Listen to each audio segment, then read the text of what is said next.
Good morning. I woke up late again, which is great. Um,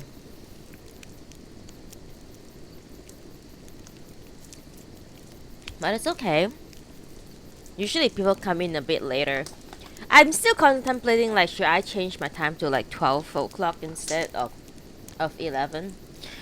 But we'll see.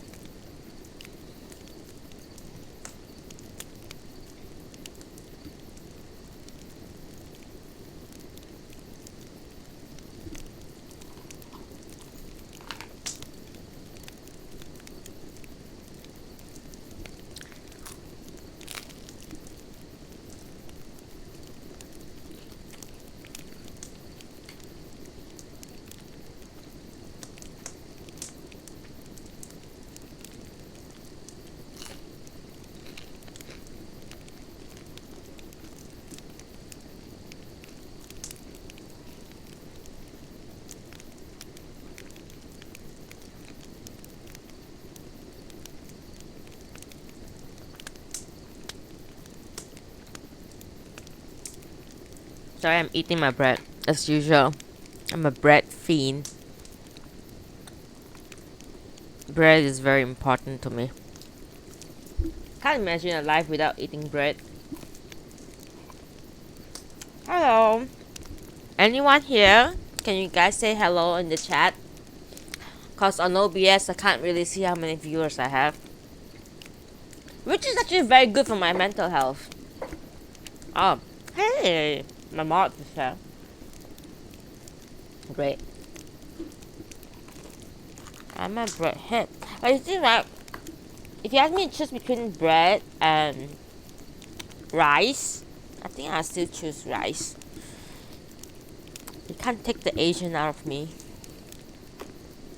It's impossible, you know?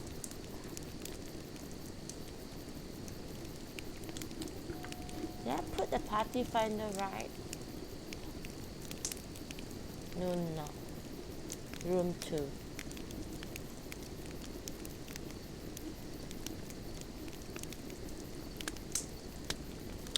Hololive RP mate. Guys! Why wasn't I invited? Just kidding.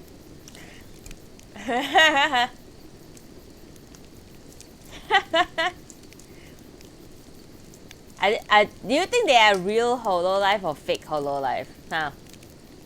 What do you guys think?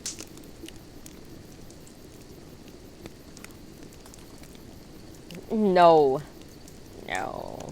I'm a degenerate, but I'm not degenerate to that point. You know what I mean?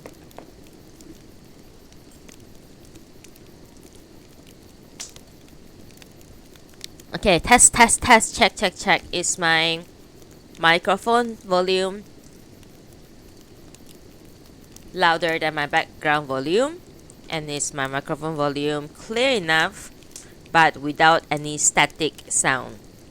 Because lately I've been having some trouble with my microphone picking up some staticky sound. Is the shark person? Which shark person?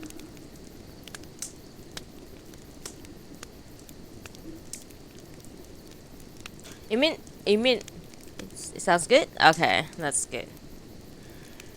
Alright, let me get comfortable.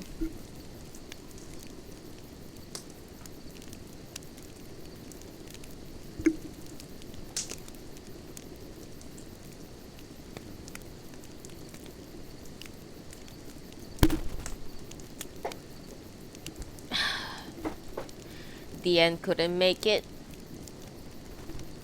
but it's okay. Yeah, just so you guys know, I don't know if I'm a bearer of bad news, but Books Depository is closing down, and I am absolutely devastated because I got all of my Natsume Soseki books from there. I couldn't find Natsume Soseki books here where I am.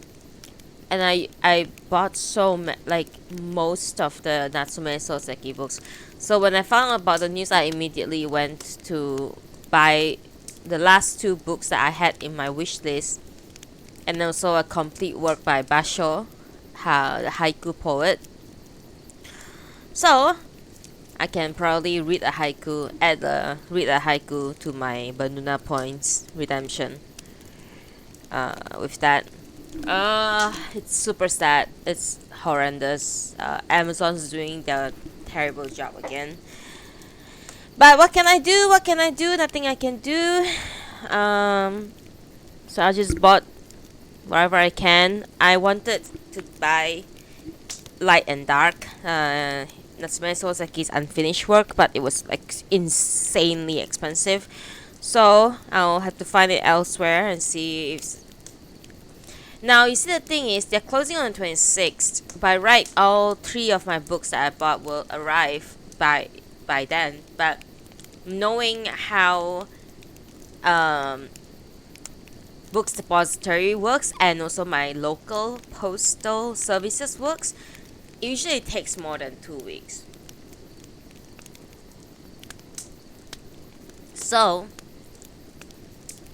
to say that I am worried if they will ever arrive to me is definitely worrisome. I spent like quite a bit of money on buying those books.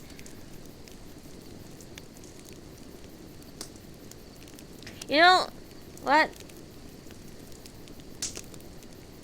Books should be able to claim for tax, Although I don't get tax by buying those books because they are from Books Depository and free shipping. But still, like, shouldn't our government like encourage us to like read more books by like, oh, you can claim books? I think there used to be one, but I think now it's just called lifestyle something something. It's like I know you can claim for like if you buy a new phone, you can claim tax for that as well. I just did my tax, by the way. I'm an adult.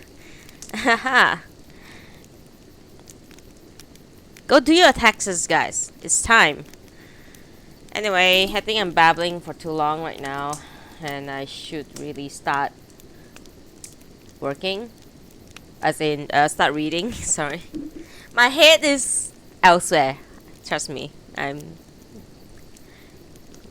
wish I'm not so. Okay, anyway, I wanted to do this book like 3 parts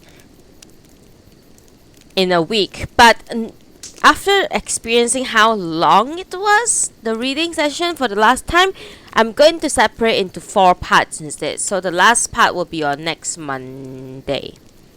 So right now we are on chapter 6, and we will end on chapter 11, 6 to 11, and then after that on Friday we'll start part 4. Part 4, chapter 12 to chapter 17, which is about the same. Then on the last day, it will be chapter 18 to part 7, chapter 23. So yeah, it's about a good, yeah. I think I separated into a pretty good pace there. Anyway, I think I should start reading now. I'm sorry to those YouTube people who are listening to this right now after the live stream. I tend to babble a lot, and here we are going to start. I promise I'm starting now. Okay? I promise. Okay. Today we are reading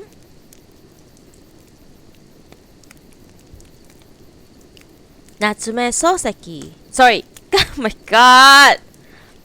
Today we are reading Kazuo Ishiguro's When We Were Orphans. Chapter 6. Part 2. London, 15th of May 1931. Chapter 6. Part 2 of When We Were Orphaned, Chapter 6 by Kazuo Ishiguro. It was Around the same time, that same summer, when certain aspects of Akira's behavior began seriously to irk me in particular, there was his endless harping on the achievements of the Japanese. He had always tended to do this, but that summer seems to have reached obsessive levels. Time and again, and my friend would bring to a stop some game we were playing just to lecture me on the latest Japanese building being erected in the business district or the imminent arrival of another Japanese gunboat in the harbor. He would then oblige me to listen to the most minute details, and every few minutes his claim that Japan had become a great, great country just like England. Most irritating of all were those occasions on which he would try to start arguments about who cried the easiest, the Japanese or the English.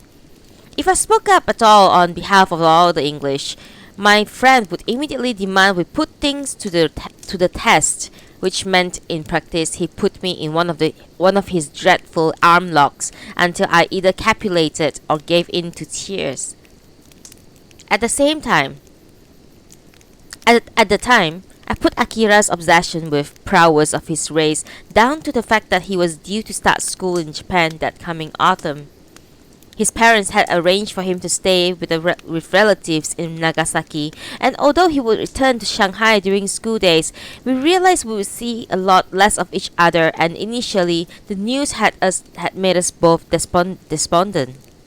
But as the summer drew on, Akira appeared sorry. Sorry. Akira appeared to have convinced himself about the superiority of every aspect of life in Japan and became increasingly excited about about the prospects of his new school. I, in turn, grew so weary of his persistent boasting about all things Japanese that by the late summer I was actually looking forward to being rid of him. Indeed, when the day eventually came and I stood outside his house waving off the motor car taking him to the harbor, I believe I was not at all sorrowful. Very soon, however, I began to miss him. It was not that I did not have other friends. There were, for instance, two English brothers living nearby, with whom I played regularly, and whom I saw much more after Akira's departure. I got on well with them, especially when it was just three of us. But sometimes we would be joined by their school friends, other boys from the Shanghai public school, and then their behavior towards me would change, and I would sometimes become the target of certain pranks. I did not mind this at all, of course, since I could see they were all essentially decent sorts, intending no real malice. Even at that time, I could see that if within a group of 5 or 6 boys, all but one, 5 to 6 boys, all but one attended the same school, the outsider was bound now and then to become the butt of some harmless banter. What I mean is that I did not think badly of my English friends, but then, all the same, such things did prevent me developing with them the same level of intimacy I had with Akira, and as months went on, I suppose I began to miss his company more and more. But that autumn of Akira's absence was not particularly unhappy one by any means. I remember it rather as a period when I was often at loose ends, most empty afternoons following one another, much of which has now faded from my memory. Nevertheless, a few small events did occur during that period, which I have subsequently come to regard as being particular significance. There was, for example, the incident around our trip to race course with Uncle Philip, which I am reasonably sure occurred after one of my mother's Saturday morning meetings. As I may have said already, for all my mother's encouraging me to mingle with her fellow campaigners in the drawing room where they first gathered, I was not permitted into the dining room for the meetings themselves. I remember at once asking her if I could attend the meeting, and to my surprise, she had given a long consideration. Finally, she had said, "I'm sorry, Puffin. Neither Lady Andrews nor Mrs. Callop appreciates the company of children. It That's a pity. You might well have learned some important things. My father, of course, was not barred from the meetings, but there seemed to exist an understanding that he too should refrain from attending them. It is hard for me now to say which, if either of them, was responsible for this state of affairs, but certainly there was always an odd atmosphere at breakfast on those Saturday meetings was to take place. My mother would not actually mention the meeting itself to my father and would regard him throughout the meal with an air almost of disgust. For his part, my father would become infected with by a forced joviality which would grow throughout the morning right up until when my mother's guests began to arrive. Uncle Philip was always among them first, and he and my father would chat for a few minutes in the drawing room, laughing a lot. Then, as more guests arrived, my mother would come and take Uncle Philip away into the corner where they would confer solemnly about the coming meeting. It was always around this point that my father would absent himself, usually by going up to his study.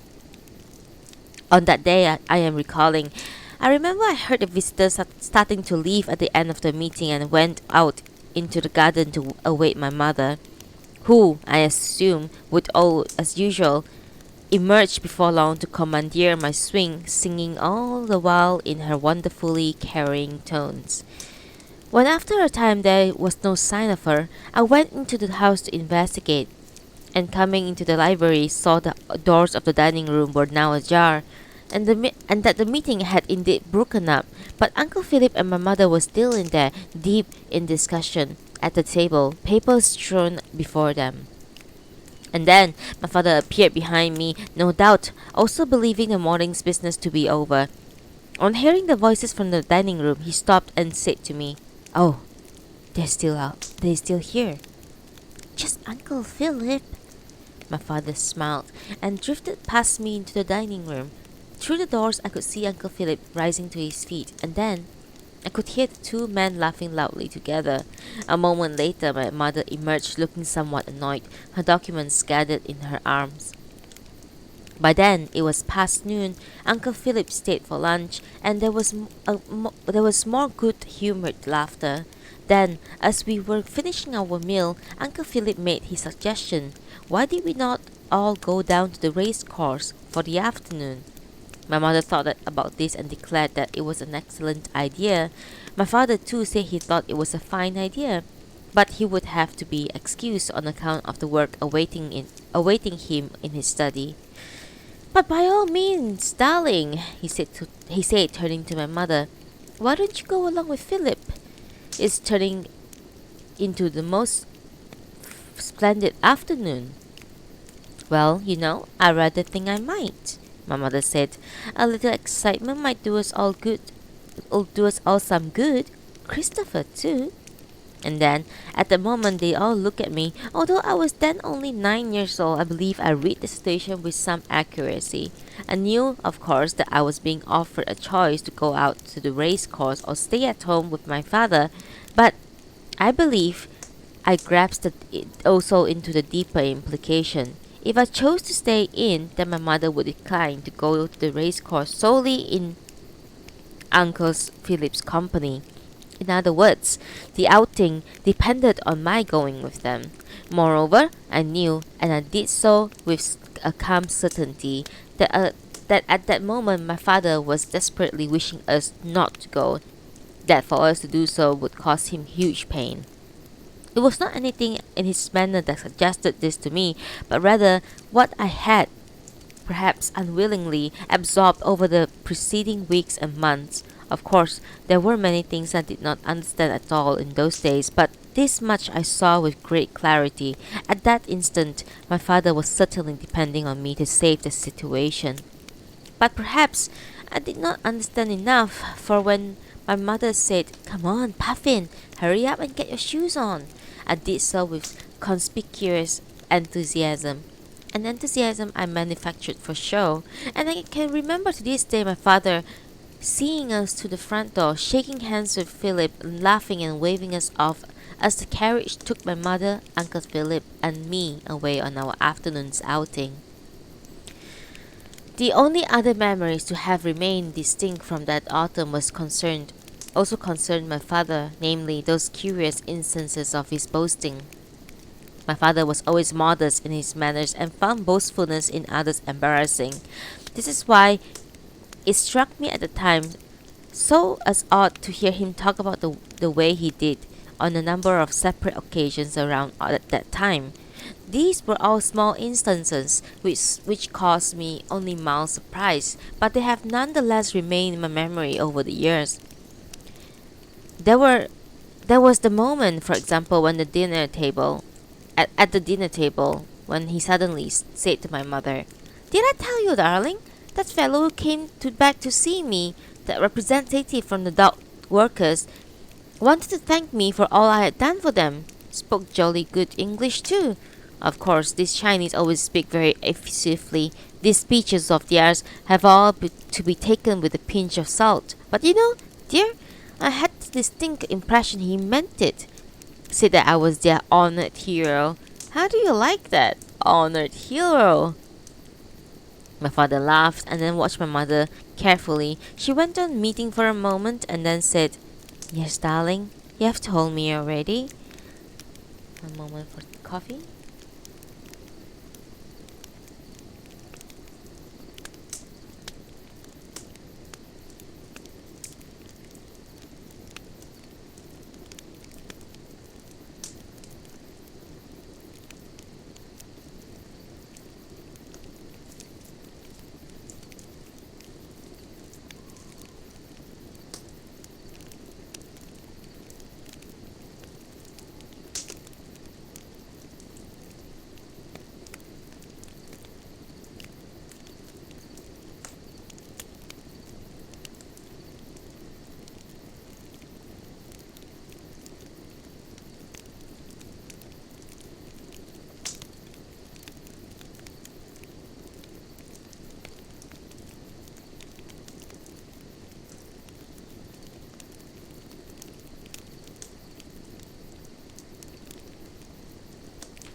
My father looked a little deflated, but then the next second he smiled cheerfully.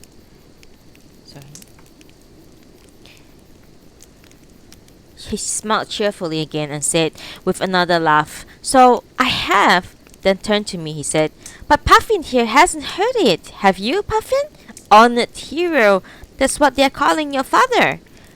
I cannot remember what any of this was about, but and I probably did not much care even at the time. I have remembered the episode only because, as I've said, it was so characteristic of my father to talk about himself in this way. Another incident of this sort occurred one afternoon. My parents and I were going to the public gardens to listen to the brass band. We had just stepped out from our carriage at the upper end of the bund, and my father and I were gazing across the wide boulevard across towards the gateway into the gardens. It was Sunday afternoon, and I remember the pavements on both sides were being filled with finely dressed promenaders enjoying the breeze from the harbor. The bund itself was busy with carriages, motor cars, and rickshaws, and my mother and I were preparing to cross it when my father, having paid our driver, came up behind us and said suddenly and quite loudly, "You see, darling, they know now at the firm. They know now I'm not one to back down. Bentley knows it for one. Oh yes, he jolly well knows it now." As on that occasion, at the dinner table, my mother initially gave no sign of having heard. She took my hand and made our way across the traffic towards the garden. "Does he really?" was all she murmured under her breath as we reached to the other side.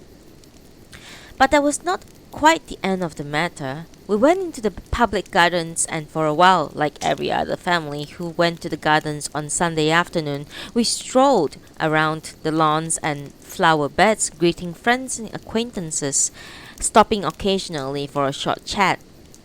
I would sometimes see boys I knew from school or from my piano lessons at Mrs. Louise's, but they were like me, walking beside their parents on their best behavior, and we would acknowledge one another only shyly, if at all. The brass band would start to play at 3:30 on the dot, and although everyone knew this, most people would wait until the horns came drifting across the grounds before making a move towards the bandstand. We were always late to the set off, so that the seats would all be taken by the time we arrived. I did not mind this so much, since it was around the bandstand that we children were allowed to a looser leash, and I too sometimes would mingle and play there with other boys. On that particular afternoon, it must have been well into autumn, for I remember the sun already low over the water behind the bandstand. My mother had moved a few paces away to talk with some friends standing nearby, and after several minutes of attending to the music, I asked my father's permission to go over to some American boys I knew playing on the outer fringe of the crowd. He went on gazing at the band and did not answer. I was about to ask him again when he said quietly, "All these people here, Puffin. All these people. Ask them and then they will all profess to have standards. But you see, as you get older, very few of them really do. Your mother, though, she's different. She never lets herself down. And you know, Puffin, that's why she finally succeeded. She's made your father a better man, a much better man. Very well. She may be strict. I don't have to tell you that. Well, she has been every bit of as strict with me as she has been with you, and the result is, by golly, I'm a better human being for it. Took a long time, but she's managed it. I want you to know this, Puffin. Your father is no longer today the same person you saw that time, you know? That time you and your mother burst in on me. You remember that? Of course you do. The time I was in my study. I'm sorry you ever had to see your own father like that. Well, anyway, that was then. Today, thanks to your mother, I'm someone much stronger. Someone I dare say, Puffin, you'll one day be proud of." I understood little of what he was saying, and besides, I had the feeling that if my mother, who was only a little way away, caught any of those words, she would be angry. So I did not really respond to my father. I have a feeling I simply asked him again after a few moments if I could go over to join my American friends, and that was the end of the matter. But over the days that followed, I did find myself thinking about this curious speech from my father, and in particular his reference to some occasion when my mother and I had burst in upon him in his study. For a long time I have no clear idea what he might have been referring to, and I tried in vain to match one recollection to or another to his words. Eventually, I did settle on one memory from very early in my life, from when I could have been no older than 4 or 5, a memory which even then, when I was 9 years old, had already grown hazy in my mind. My father's study was on the uppermost floor of the house, with a commanding view over the rare grounds. I was not usually permitted to enter it, and in general was discouraged from playing anywhere near it. Nice to meet you, Helen. Nice to meet you. Nice to meet you. Please take a seat.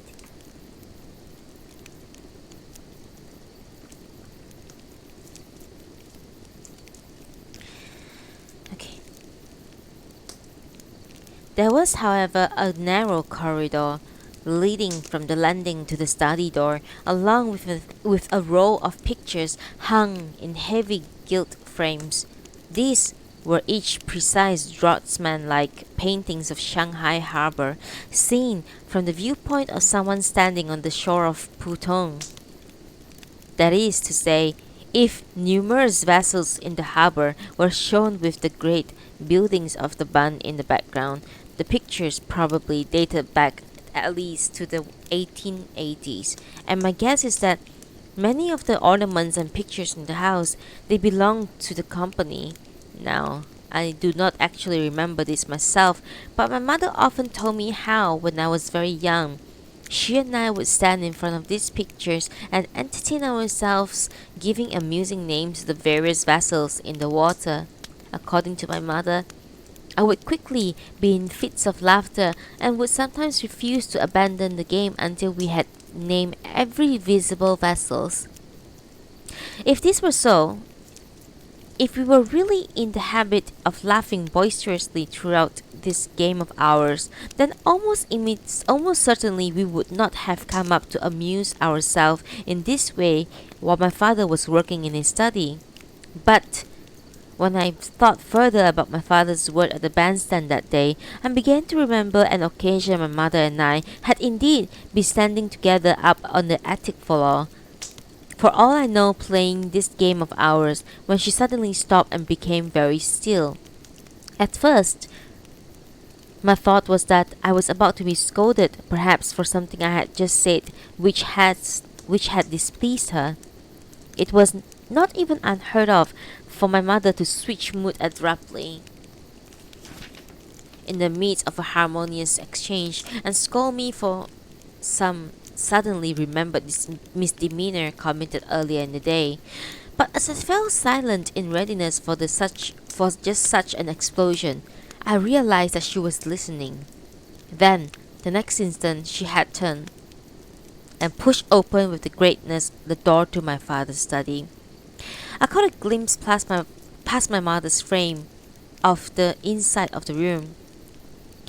My abiding image is of my father slumped forward over his bureau, his face covered in perspiration and contorted with frustration.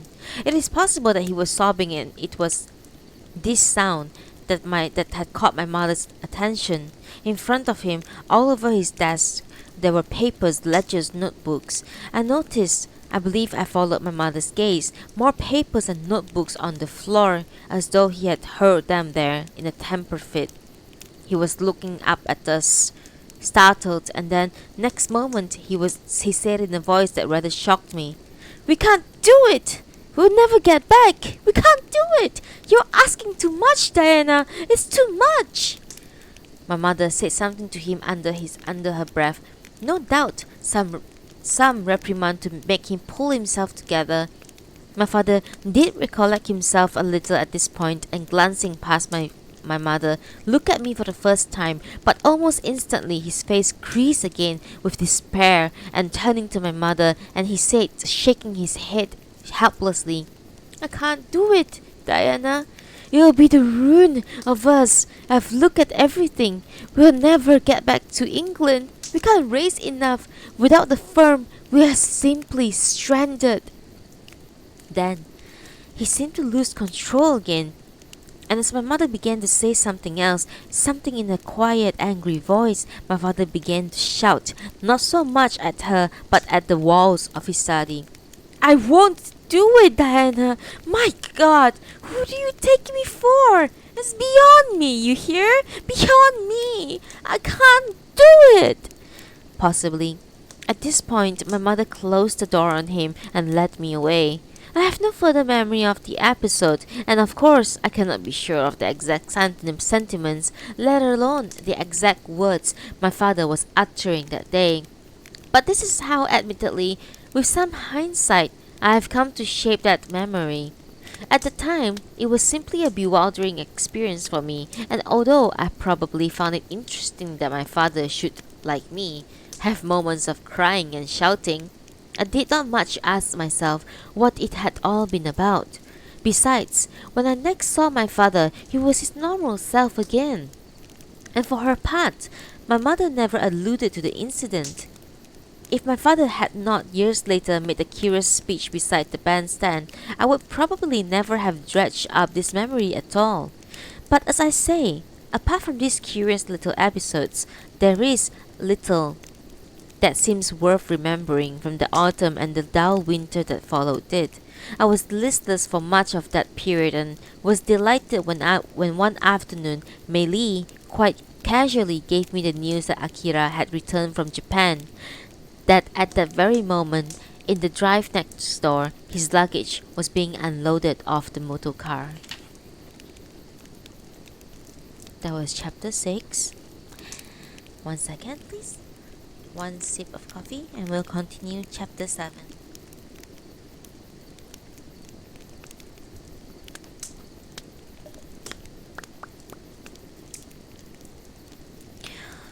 Chapter 7 of When We Were Orphans by Kazuo Ishiguro.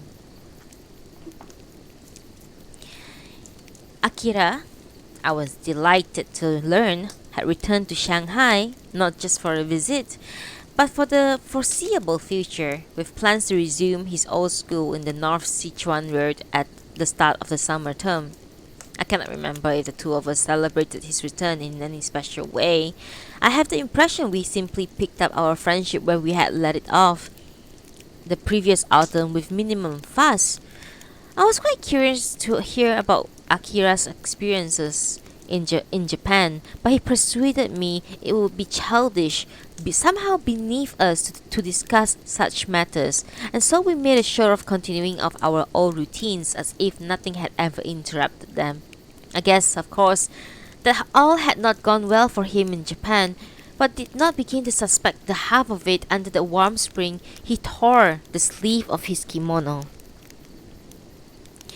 When we played outside, Akira usually dressed much as I had did, in shirts, shorts, and on the hotter days, sun hat.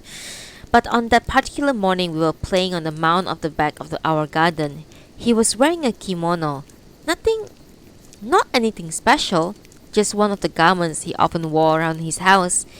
We had been running up and down the mound enacting some drama, when he suddenly stopped near the summit and sat down with a frown.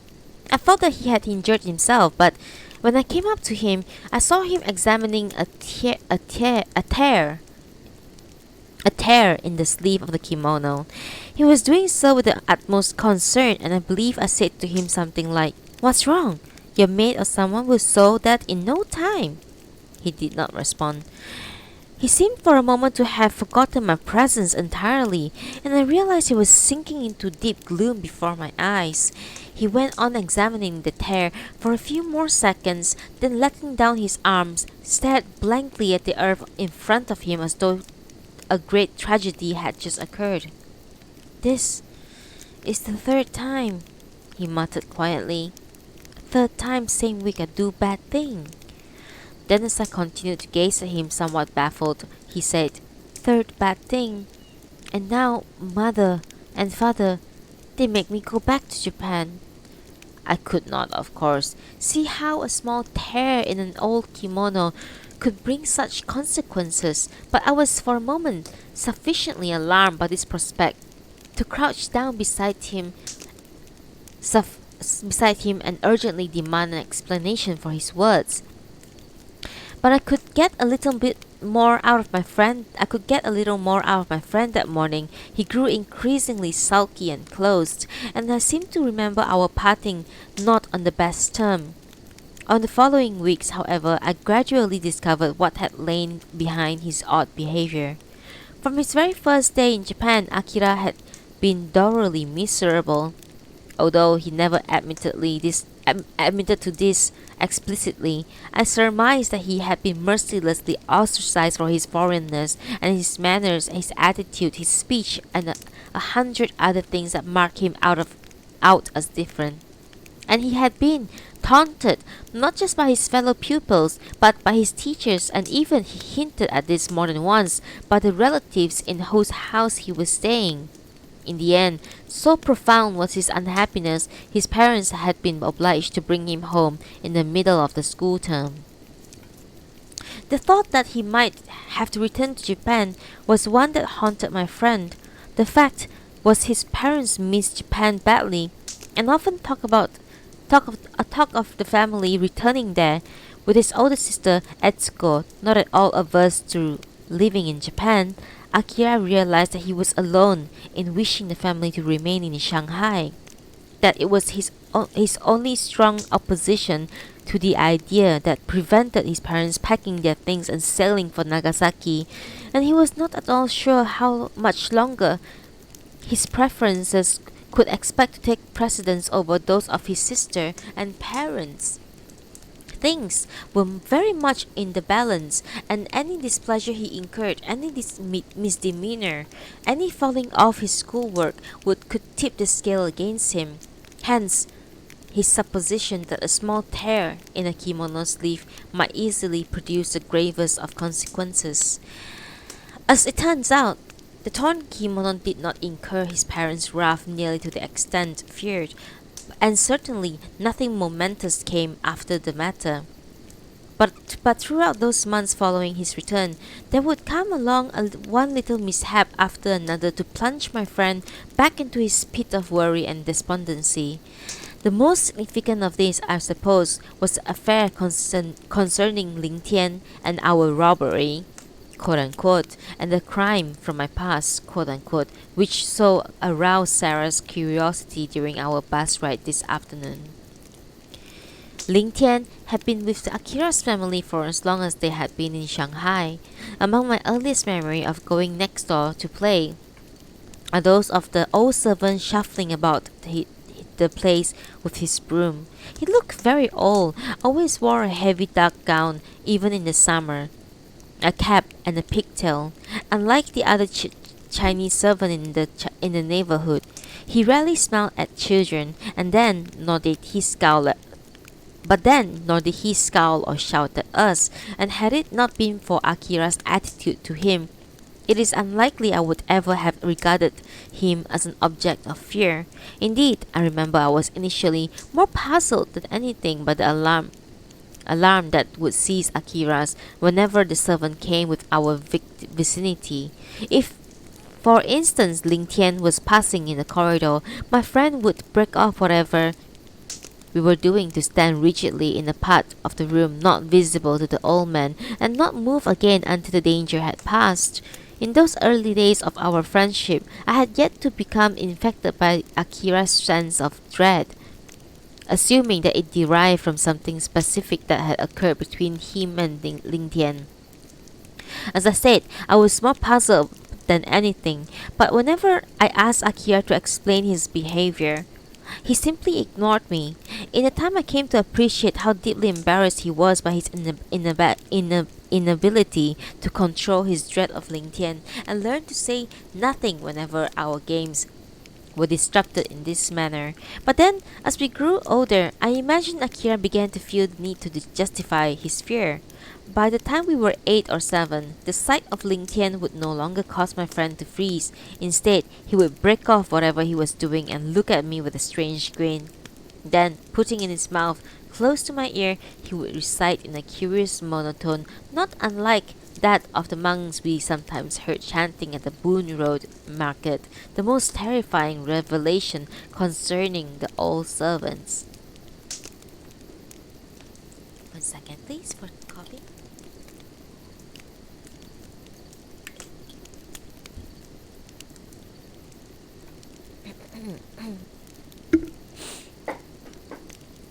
I thus learned of Ling Tian's fearful passion for hands. Akira at once happened to glance down the servants' corridor towards Ling Tian's room on a rare occasion when the old man had left his door ajar and had seen heaped upon the floor the severed hands of men, women, children, apes. Another late that night, Akira had spotted the servant carrying a basket into the house piled with dismembered little arms of monkeys. We had always to be on our ground, Akira warned me. If we gave him the slightest opportunity, Ling Tian would not hesitate to cut off our hands. When after a number of such briefings, I inquired as to why Ling Tian was so keen on hands, Akira looked at me carefully and then asked if I could be trusted with his family's darkest secret. When I assured him that I could, he thought a little longer before saying finally, "Then I tell you, old chap, Terrible reasons why Ling cut off hands, I tell you. Ling Tian evidently had discovered a method by which he could turn Soviet hands into spiders. In his room were many bowls filled with various fluids in which he soaked several months at a time. The many hands he had collected, slowly the fingers would start to move by themselves, just little twitches at first and then coiling motions. Finally, dark hairs would grow and Ling Tian would then take them out of the fluids and set them loose as spiders all around the neighborhood. Akira had often heard the old servant creeping out of the dead of nights to do justice. My friend had once even seen the garden moving through the underground. A mutant Ling had taken prematurely from its solution, which did not yet fully resemble a spider, but could easily be identified as a severed hand. Although at the edge I did not entirely believe these stories, they certainly upset me, and for some time the mere sight of Ling Tian was enough to set off terrors within me. Indeed, as we grew older, we neither of us quite shook off our horror of Ling Tian.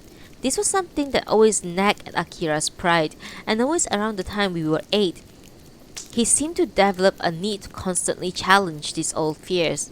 I often remember him dragging me off to some point in his house where we could spy on Ling Tian sweeping the path or whatever. I did not mind these spying sessions so much, but what I came to dread were those occasions Akira would persistently dare me to go near Ling Tian's room.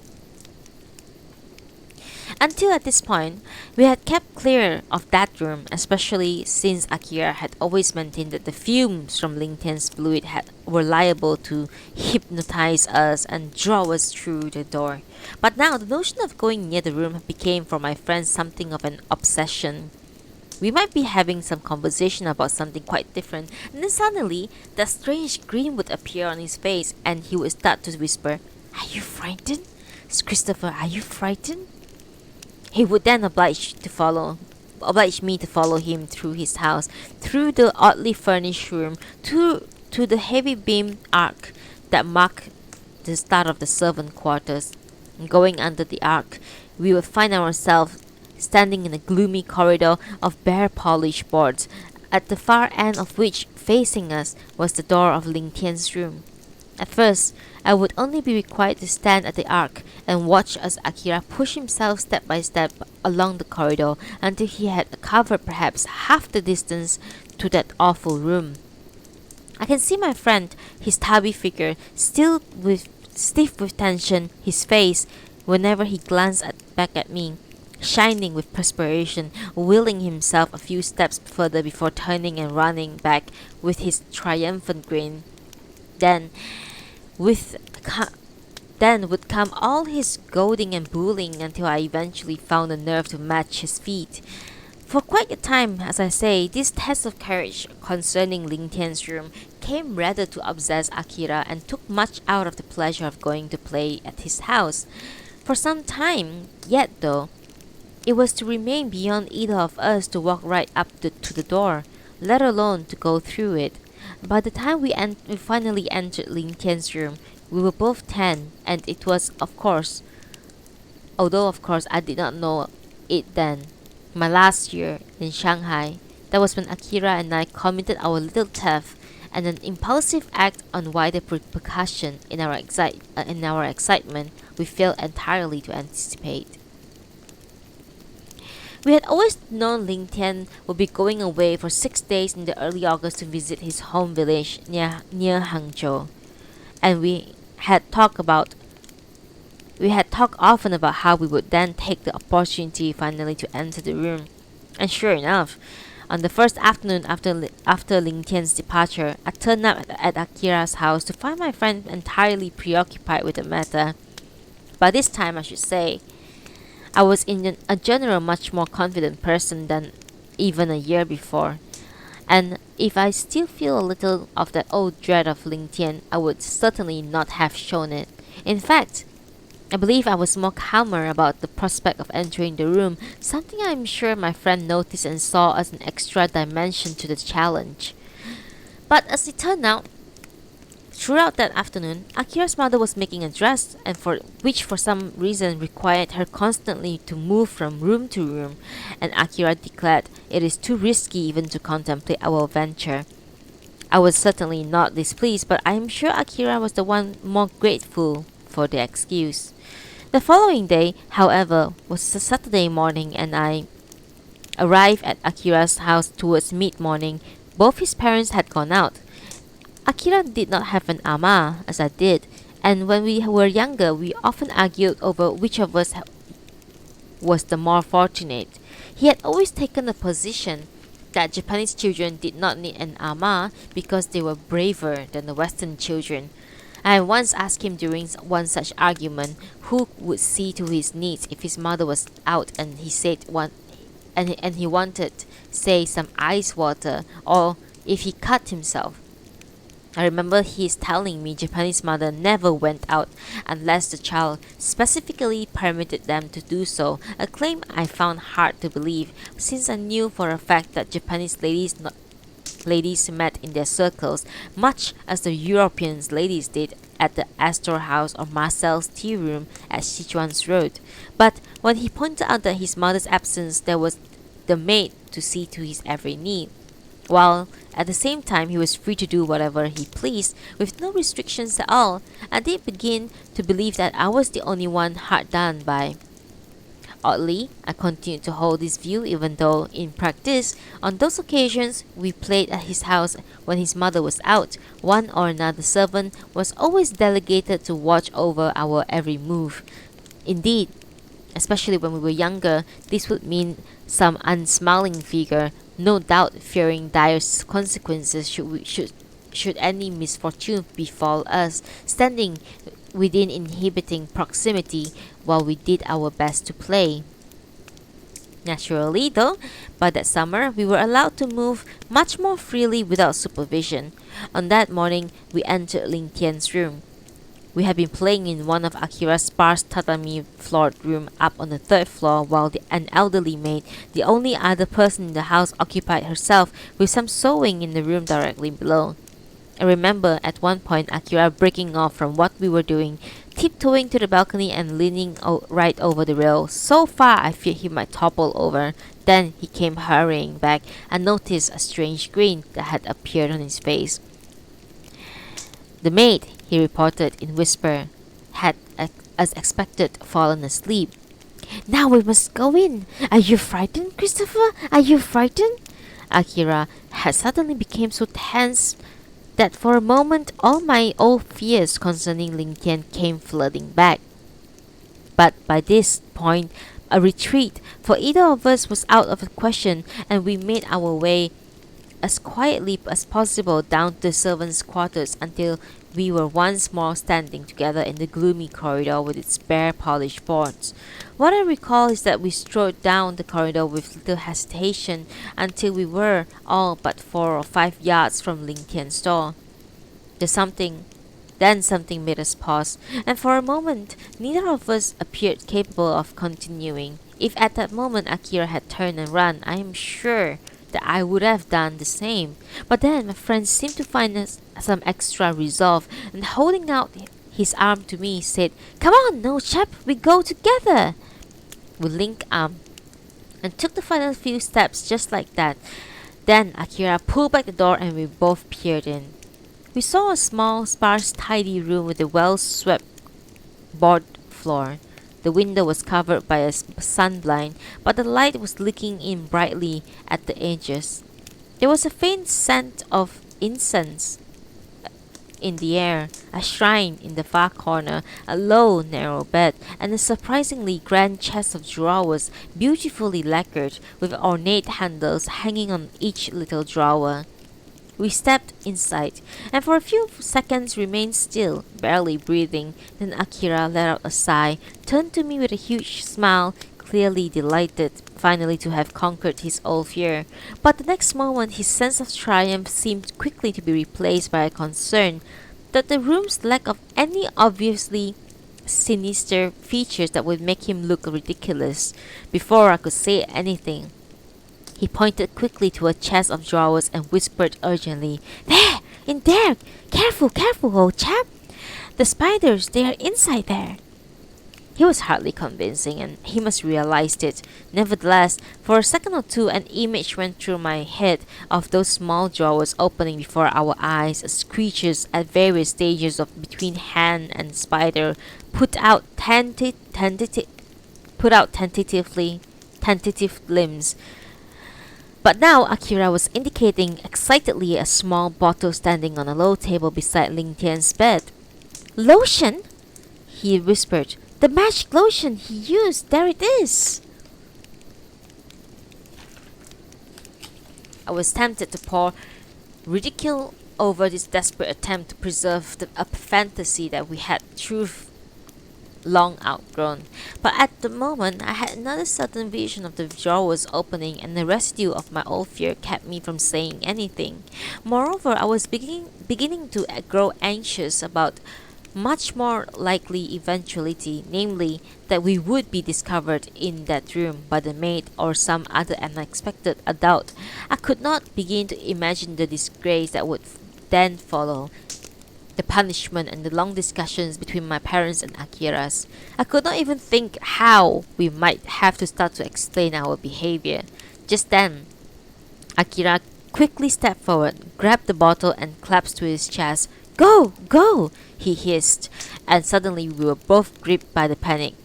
Giggling under our breath, we rushed out from the room and down the corridor. Back in the safety of the upstairs room, the maid had remained asleep below. Akira reasserted his claim that the drawers had been filled with severed hands.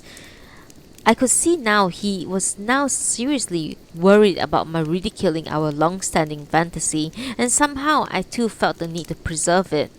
I thus said nothing to undermine his claim, nor gave any suggestion that Ling Tian's room had been a letdown, or that our courage had been summoned on false pretenses. We placed the bottle on a plate in the middle of the floor, and then sat down to examine it. Akira carefully removed the stopper. There was inside a pale liquid with vague smell of anise seed. To this day, I have no idea for what the old servant used this lotion. My guess is that it was some patent medicine he had purchased to combat some chronic condition. In any case, its nondescript appearance served our purpose very well. Very carefully, we dipped twigs into the bottle and let it drip to some paper. Akira warned that we should not let one drop touch our hand, lest we wake up the next day with spiders on the end of our arms. Neither of us really believed this, but again, it seemed important for Akira's feelings that we pretend to do so, and thus we went about our task with exaggerated caution. Finally, Akira replaced the stopper and put away the bottle in the box he kept for his special things, saying that he wished to conduct a few more experiments with the lotion before returning it. All in all, when we parted that morning, we were both pleased with ourselves. But when Akira came to my house the following afternoon, I saw immediately some difficulty had arisen. He was very preoccupied and unable to concentrate on anything, dreading to hear that his parents had somehow found out about our previous day's deeds. I, for some time, avoided asking what was troubling him. In the end, though, I could bear it no longer, and demanded he tell me the worst. Akira, however, denied that his parents suspected anything, then sank once more into his gloom. Only after much more pressure did he finally give in and tell me on what had happened. Finally, finding it impossible to contain his sense of triumph, Akira had revealed to his sister Etsuko what we had done. To his surprise, Etsuko had reacted with horror. I say surprised because Etsuko, who is 4 years older than us, had never gone along with our view of Ling Tian's sinister nature. But now, on hearing Akira's story, she had glared at him as though she expected him to curl over and die before her eyes. Then she told Akira that we had the luckiest of escapes, and that she personally had known servants previously employed in the house who dared to do what we had done and who, as consequences, had vanished. their remains discovered weeks later in some alley beyond the settlement boundaries. Akira had told his sister she was simply trying to frighten them, that he did not for a moment believe her, but clearly he had been shaken, and I too felt a chill pass through me on hearing this confirmation, and from no less an authority than Etsuko, of all our old fears concerning Ling Tian. It was then I appreciated what was so troubling Akira, someone who had to put back the bottle in Ling Tian's room before the old servant's return in 3 days' time. Yet it was plain to see that our bravado of previous days had all but evaporated, and the prospect of going into that room again has now seemed beyond us. Unable to settle to any of our usual games, we decided to walk to our special spot beside the canal. All the way there, we talked over our problem from every angle. What would happen if we did not return the bottle? Perhaps the lotion was very precious and the police would be called in to investigate, or perhaps Ling Tian would tell no one of its disappearance, but decided personally to wreak some terrible vengeance on us. I remember we became quite confused about how much we wished to maintain our fantasy about Ling Tian, and to avoid the extent we want to consider logically about best to avoid getting into serious trouble. I remember, for instance, our considering at one point the possibility the lotion was a medicine Ling Tian had brought after months of saving his money, and that without it he would become horribly ill. But then, in the next breath, without abandoning this last notion, we considered other hypotheses which assumed the lotion to be what we had always said it was.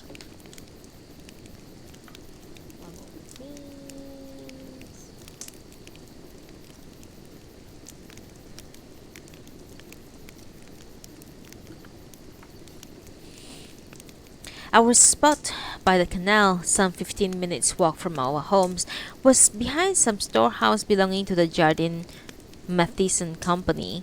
We were never sure if we were actually trespassing. To reach it, we would go through a gate that was always left open and cross a concrete yard past some Chinese workers who would watch us suspiciously but never impede us. We would then go around the side of the rickety boathouse and along a lengthy of jetty before stepping down onto our patch of dark hard earth right on the bank of the canal. It was a space only large enough for the two of us to sit side by side facing the water, but even on the hottest day, the storehouse behind us ensured we were in the shade, and each time a boat or junk went by, the waters would lap soothingly at our feet. On the opposite bank were more storehouses, but there was, I remember, almost directly away from us, a gap between two buildings through which we could see the road lined with trees. Akira and I often came to the spot, although we were careful never to tell our parents of it for fear they would not trust us to play so near the water's edge. On that afternoon, once we had sat down, we tried for a while to forget our worries. I remember Akira starting to ask me, as he often did when we came to our spot, if an emergency I would manage to swim to this or that vessel visible further up the water, but he could not keep it up, and then suddenly, to my astonishment, he began to cry. I had hardly ever seen my friend cry. In fact, today, this is the only recollection I have of him crying, even when a large piece of mortar fell on his leg when we were playing behind the American mission. For all his turning a ghastly white, he did not cry, but that afternoon by the canal, Akira had clearly reached his wits' end. I remember he had in his hands some piece of damp flaking wood from which he sobbed. He broke off bits to hurl into the water. I wanted very much to comfort him, but being at loss for anything to say, I recall getting up to find more of such woods to break off into pieces and hand it to him, as though this were some urgent remedy. Then there was no more woods left for him to throw, and Akira brought his tears under control. When parents find out, he said eventually, they'd be so angry. Then they'd not let me stay here. Then we all go to Japan. I did not know what to say. Then staring at a boat going by, he murmured, I don't ever want to live in Japan. And because of this, what I always said when he made this statement, I echoed. And I don't ever want to go to England. With that, we both fell silent for a few moments. But as we continued to stare at the water, the most obvious course of action to prevent all these awful repercussions loomed ever larger in my mind. And in the end, I simply put it to him that all we had to do was to replace the bottle in time, and then all would be well. Akira did not appear to hear me, so I repeated the point. He continued to ignore me. Then I realized how very real his fear of Ling Tian had grown since our adventure previous day. Indeed, I could see it was as great now as it had ever been in our younger days. Except for, of course, that Akira was now unable to admit to it. I could see his difficulty and tried to think of a way out. In the end, I said quietly, Akira-chan, we'll do it together. Just like the last time. We'll join arms again, go in and put the bottle where we found it. If we do it together like that, then we'll be safe. Nothing bad can happen to us. Nothing at all. Then no one will ever find out anything about what we did. Akira thought about this. Then he turned and looked at me, and I could see deep and solemn gratitude in his face. Tomorrow, in the afternoon, 3 o'clock, he said. Mother will go out to park. If maid fall asleep again, then we have chance. I assured him the maid was bound to fall asleep again, and repeated that if we went into the room together, there was nothing at all to fear. We do together, old chap, he said with a sudden smile, and got to his feet. On the way back, we finalized our plans. I promised to come to Akira's house the next day, well before his mother's departure, and as soon as she left, we would go upstairs and wait together. Ling Tian's bottle ready for the maid to fall asleep. Akira's mood lightened considerably, but I remember as we parted that afternoon, my friend turning to me with an unconvincing nonchalance and warning me not to be late the next day. One moment, for coffee.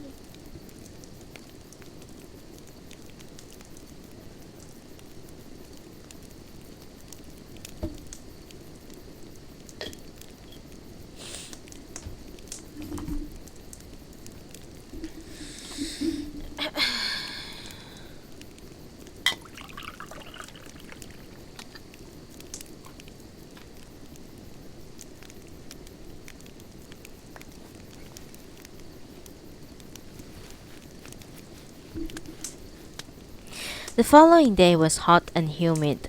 I have down the years gone over many times. Ooh. Good morning, Ando. Welcome back. Welcome back. I've down the years gone over many times everything I can remember of that day, trying to put the various details in some coherent order. I cannot remember a great deal about the first part of the morning. I have a picture of how I said goodbye to my father as he went off to work. I was already outside, loitering about the carriage track, waiting for him to emerge. He eventually did so, and in white suit and hat, holding a briefcase and a stick, he squinted and glanced out towards our gateway. Then, as I waited for him to come further towards me, my mother appeared on the doorstep behind him and said something. My father walked back a few steps, exchanged some words with her, smiled, kissed her lightly on the cheek, then came striding out to where I was waiting. That is all I remember of how he left that day. I do not remember now if we shook hands, if he patted my shoulder, if he turned back at the gate for a last wave. My overall recollection is that there was nothing in the manner of his parting that morning to set it apart from the day he had left for work on every other day. All I remember of the rest of the morning is that I played with my toy soldiers in the rug in my bedroom, my mind forever drifting.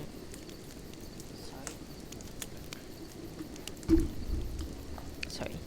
My mind forever drifting to the daunting task awaiting us later that day. I remember my mother going out at some point, and I ate lunch with Mei Li in the kitchen.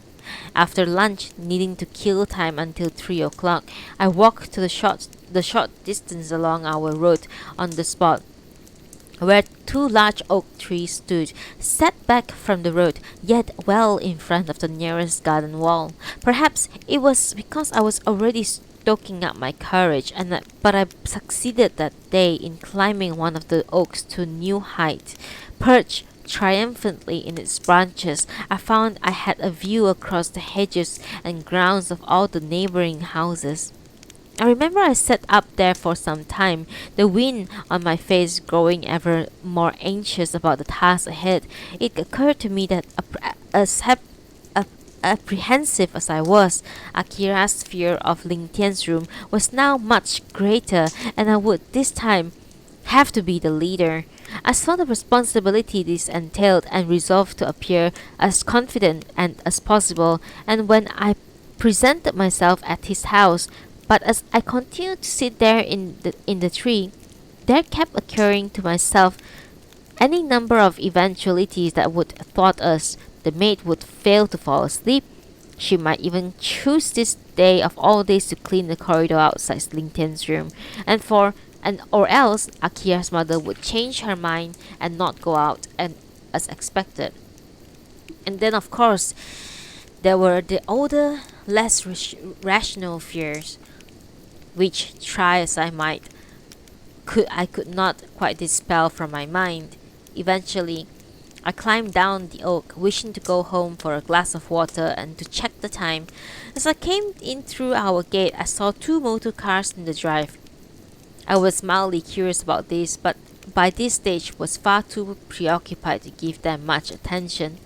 Then, I was crossing the hallway. I glanced through the open doors of the drawing room and saw three men standing with their hats in their hand talking with my mother. There was nothing so untoward about this. It was perfectly possible they had come to discuss my mother's campaign. But something in the atmosphere made me pause a moment there in the hall. As I did so, the voices broke off and I saw their face turn to me. I recognized one of the men to be Mr. Simpson, my father's colleague at Bayet's, and the other two were strangers. Then my mother came into view as she too leant forward and looked at me. I suppose I might have sensed that something out of the ordinary was unfolding. In any case, at the next moment I was hurrying off in the direction of the kitchen. No sooner I had reached the kitchen, I heard footsteps and my mother came in. I have often tried to recall her face, the exact expressions she was wearing at that moment, but with no success. Perhaps some instinct told me not to look at it. What I do remember is her presence, which seems looming and large, as though suddenly I was very young again, and the texture of the pale summer frock that she was wearing.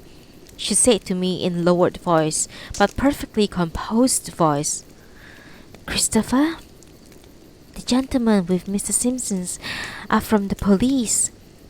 I must finish talking with them. Then I want to talk to you straight afterwards. Will you wait for me in the library?" I was about to protest, but my mother fixed me with a stare that silenced me. "In the library, then," she said, turning away.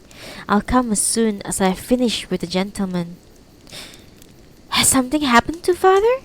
I asked. My mother turned back to me. Your father never arrived in the office this morning, but I'm sure there's a perfectly simple explanation. Wait for me in the library. I won't be long." I followed her out of the kitchen and made my way into the library. There, I sat down at my homework table and waited, thinking not about my father, but of Akira and how I was already going to be late for him. I wondered if he would have the courage to return the bottle on his own. Even if he did, he would still be very angry at me. I felt at that moment such an urgency about Akira's situation.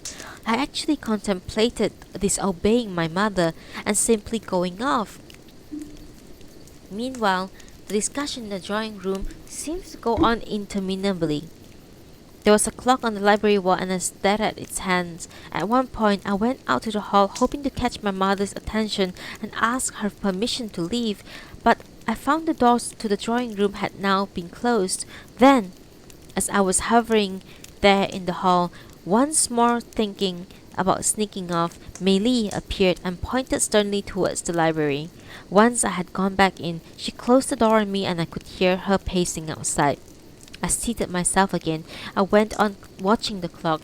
As the hands passed 3:30, I fell into a gloom, full anger at both my mother and Mei Li.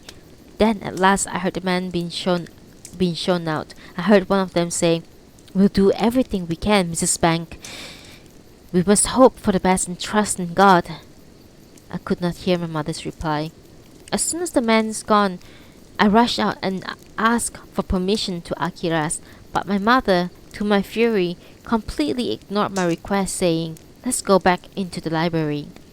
Frustrated though I was, I did as bidden, and it was there in the library she set me down, crouched before me, and told me very calmly that my father had been missing since the morning. The police, alerted by his office, were carrying out a search so far to no avail. "She may well turn up by supper time," she said with a smile. "Of course he will," I said in a voice I hope would convey my annoyance at this great fuss. Then I got off the chair and asked again for permission to leave, but this time I did so with less fervor, for I could see from the clock there was no longer any point in going to Akira's. His mother would have returned. His evening meal would have been served before long. I felt a huge resentment that my mother should have kept me in simply to tell me something I had more or less gleaned in the kitchen an hour and a half earlier. When at last she told me I could go, I simply went up to my room, laid my soldiers out on the rug, and did my best not to think about Akira or his feelings towards me at that moment. But I kept remembering all that had been said beside the canal, and the look of gratitude he had given me. Moreover, I did not wish Akira to return to Japan any more than he did.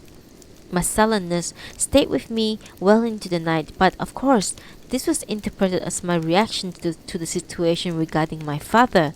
Throughout the evening, my mother would say things to me like, "Let's not get gloomy. There's sure to be a very simple explanation." And Mei Li was uncharacteristically gentle with me when helping with my bath. But I remember too, as the evening went on, my mother having a number of those distant moments I was to come to know well over the weeks that followed.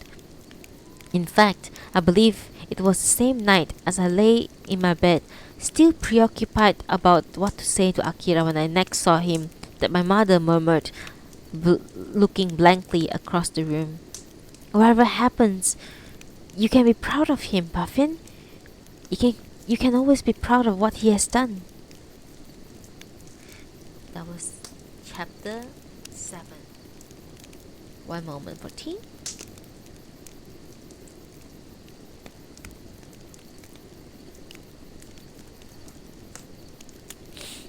Chapter 8.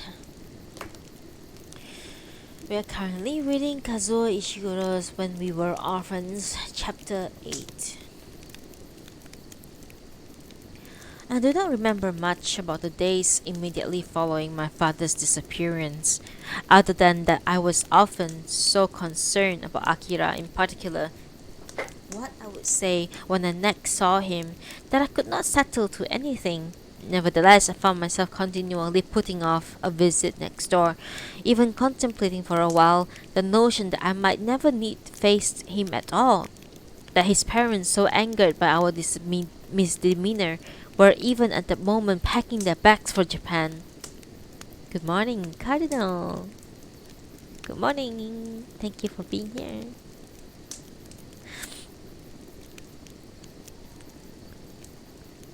During these days, any sort of loud noise outside would send me rushing upstairs to the front windows, from where I could scrutinize the next door courtyard for signs of piling luggage. Then, after 3 or 4 days had passed, on an overcast morning, I was playing by myself out in the circle of lawn in front of our house when I became conscious of the sound coming from Akira's side of fence. I quickly realized that Akira was moving about on his sister's bicycle around his carriage track. I had often enough watched him trying to ride this bicycle, which was too far large for him, and recognized the scraping noises the wheels made as he struggled for balance. At one stage, I heard a crash and a yell as he fell off together. The possibility occurred to me that Akira had spotted me going out, playing from outside windows, had come out with the bicycle expressively to attract my attention. After several further moments of hesitation, during which Akira had continued to crash about his side, I finally strode out of our garden, turned and stared into his front garden. Akira was intended astride Etsuko's bicycle, absorbed in attempts to execute some circus-like maneuver that required taking his hands off the handlebar just as he turned a tight circle. He appeared too absorbed to notice me, and even when I walked up to him, gave no sign of having seen me. Finally, I said simply, "I'm sorry I couldn't make it the other day." Akira gave me a sulky glance, then went back to his maneuvers. I was about to give him my explanation for having let him down, but for some reason I found myself could say nothing more. I stood there watching him for a little longer, then taking a further step towards him, I said, lowering my voice to a whisper, "What happened? Did you put it back?" My friend gave me a glare that rejected the intimacy implied by my tone, then spun his bicycle around. I felt tears coming, but remembering in time our long-standing feud about whether the English or Japanese cry easiest, I managed to stifle them. I thought again of telling him about my father's disappearance, and suddenly it seemed a hugely substantial reason not only for my having let him down, but for great self-pity on my part. I pictured the shock and shame that would transform Akira's face once I uttered the words, "I couldn't come the other day because my father had been kidnapped." But for some reason, I could not say it. Instead, I believe I simply turned and ran back to my house. I did not see Akira for the next few days. Then one afternoon, he came to our door asking Mei Li for me as usual. I was in the midst of something, but dropped it all and went out to my friend. He greeted me smilingly, and as he led me away to his garden, patted me affectionately on the back. I was of course anxious to discover just what had transpired over the Lingtian matter, but being even more keen not to reopen wounds, resisted the urge to ask anything about it. We went back to his garden, to the thick shrubs that we called our jungle, and soon became immersed in one of our dramatic narratives. I have a feeling that we acted out scenes from Ivanhoe, which I was reading at the time, or perhaps it was one of Akira's Japanese samurai adventures. In any case, after an hour or so, my friend suddenly stopped and looked oddly at me. Then he said, "If you like, we play a new game." "A new game?" "New game. About Christopher's father, if you like." I was taken aback, and I do not recall what I said next. He came a few steps closer in the long grass, and I saw he was looking at me almost tenderly. "Yes," he said, "if you like, we play detective. We search for your father. We rescue father." I then realized that it was hearing the news about my father which no doubt had started to do the rounds in the neighborhood that had brought Akira back to my door. I understood that I understood too that this present proposal was his way of showing his concern and wish to help, and I felt my affection for him welling up. But in the end, I said quite nonchalantly, "All right, if you want to play that, we can." And that was how it all began. What today in my memory feels like an entire era, though in truth it could only have been a period of 2 months or less, when day after day we invented and played out endless variations on the theme of my father's rescue. Meanwhile, the real investigations into my father's disappearance were continuing. I knew this from the visits we received from the men who held their hats in their hands and talked solemnly to my mother, from the hushed exchanges between my mother and Mei Li when my mother came in, tight-lipped at the end of the afternoon, and in particular, there was that conversation I had with her at the foot of the staircase. I have no real memory of what either of us had been doing prior to that moment. I had started to run up the stairs eagerly to fetch something from the playroom when I realized my mother had appeared at the top and was making her way down. She must have been about to go out, for she had on her special beige dress, the one she gave off a peculiar smell of mouldering leaves. I suppose I must have sensed something in her manner, for I stopped where I was on the third or fourth step and waited for her. As she came towards me, she smiled and reached out the hand. She did this while still a number of steps above me, so I thought for a moment she was wishing me to assist her down the rest of the stairs, the way my father sometimes did when he waited for her at the foot of the staircase. But as it turns out, she simply put out her arms around my shoulder and we descended the last steps together. Then she let go of me and walked over towards the hat stand on the other side of the hall. It was as she did so that she said, "Puffin, I know how difficult these last few days have been for you. It must seem as the whole world's caving in. Well, it's been difficult for me too. But you must do as I have. You must keep praying to God and remain hopeful. I hope you're remembering your prayers, aren't you, Puffin?" "Yes, I am," I replied rather offhandedly. "It's a sad fact," she went on, "that in a city like this, from time to time people do get kidnapped. In fact, it happens rather often, and a lot of time I would go so far as to say most of the time people come back perfectly safely. So we have to be patient, Puffin. Are you listening to me?" Of course I'm listening. I had by this time turned my back to her and was dangling my arm from the banister post. "What we have to appreciate," my mother said after a long pause, "is that the city's very best detectives have been assigned to the case and I have spoken with them. They are all very optimistic a solution will soon to be found." "But how long would that be?" I asked sullenly. "We have to be hopeful. We have to trust the detectives, and it may take a little time, but we must be patient. Then in the end, things may well come right and everything will just as it was before. We must continue to pray to God and always keep hopeful, Puffin. What are you doing? Did you hear me?" I did not respond immediately because I was trying to see how many steps my feet could climb while I continued to cling to the banister post. Then I asked, "What if the detectives are too busy with all the other things they have to solve? Murders and robberies, they can't do everything." I could hear my mother coming back a few steps towards me, and when she next spoke, a careful, deliberate tone had entered her voice. "Puffin, there's no question whatsoever of the detectives being too busy. Everyone in Shanghai, the most important people in this community, are extremely anxious about father, and were very concerned to have the matter cleared up. I mean, gentlemen like Mr. Forrester and Mr. Carmichael, even the the consul general himself.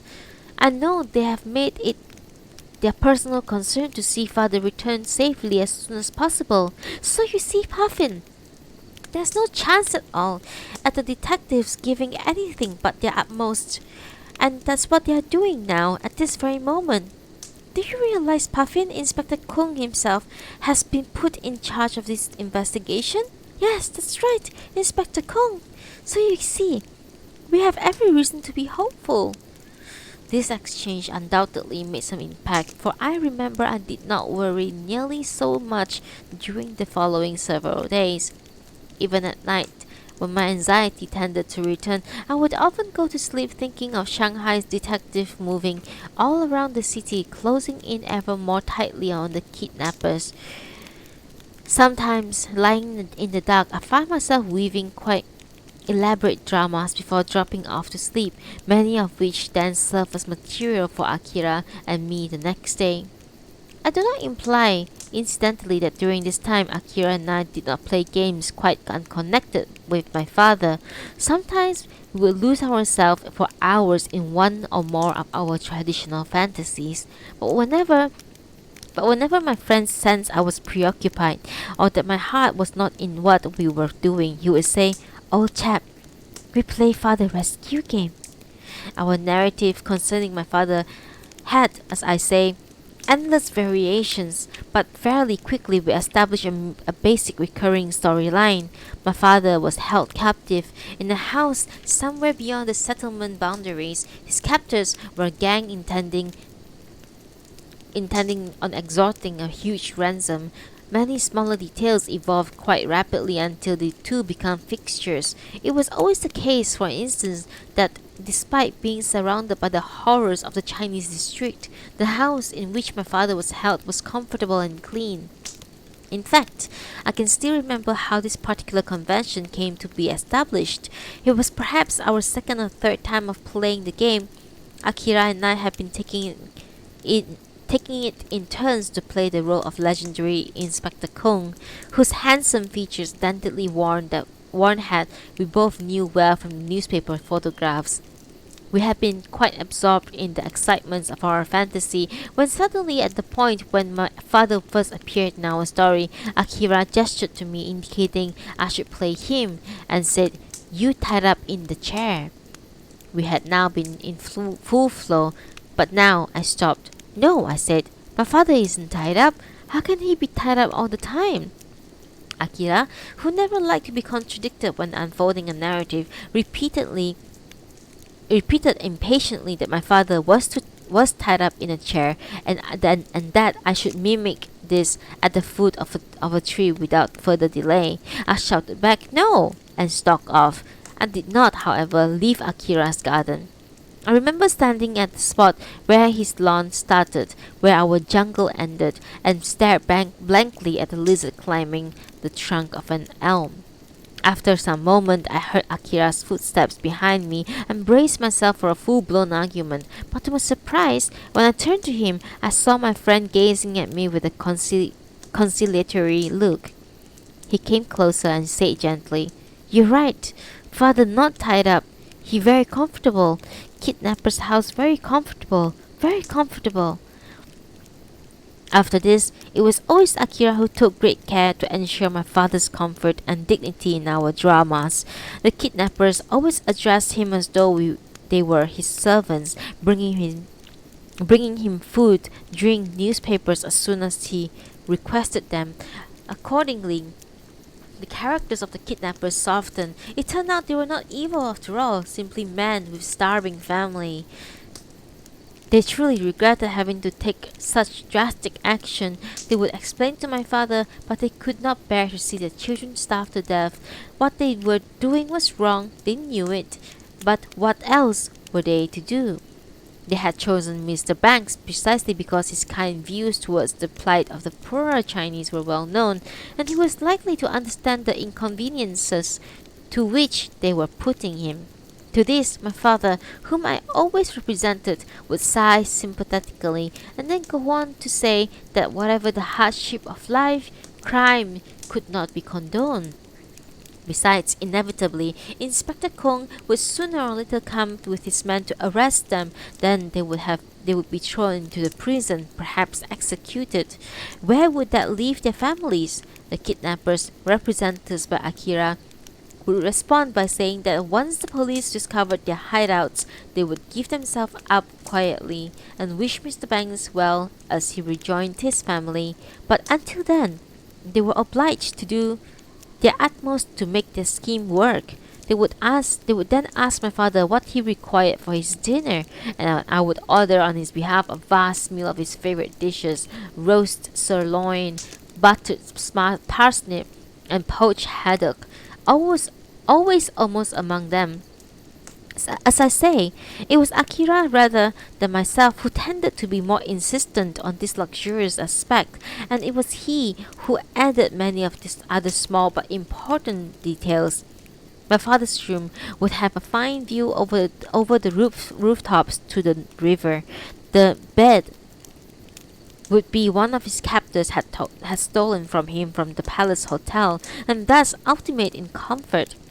In time, Akira and I would become detectives, though sometimes we played ourselves, until the end, after the chases, fist fights, and gun battles around the worn-like alleys of Chinese districts.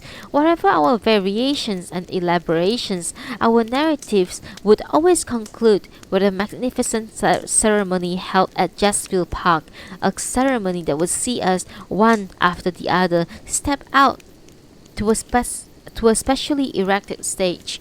My mother, my father, Akira, Inspector Kong, and I, to greet the vast cheering crowds. This was, as I say, our basic storyline, and I suppose incidentally it was more or less the one I enacted over and over during those hot, drizzly days in England, when I filled my empty hours wandering about the ferns near my aunt's cottage, muttering Akira's lines for him under my breath. Sip of tea.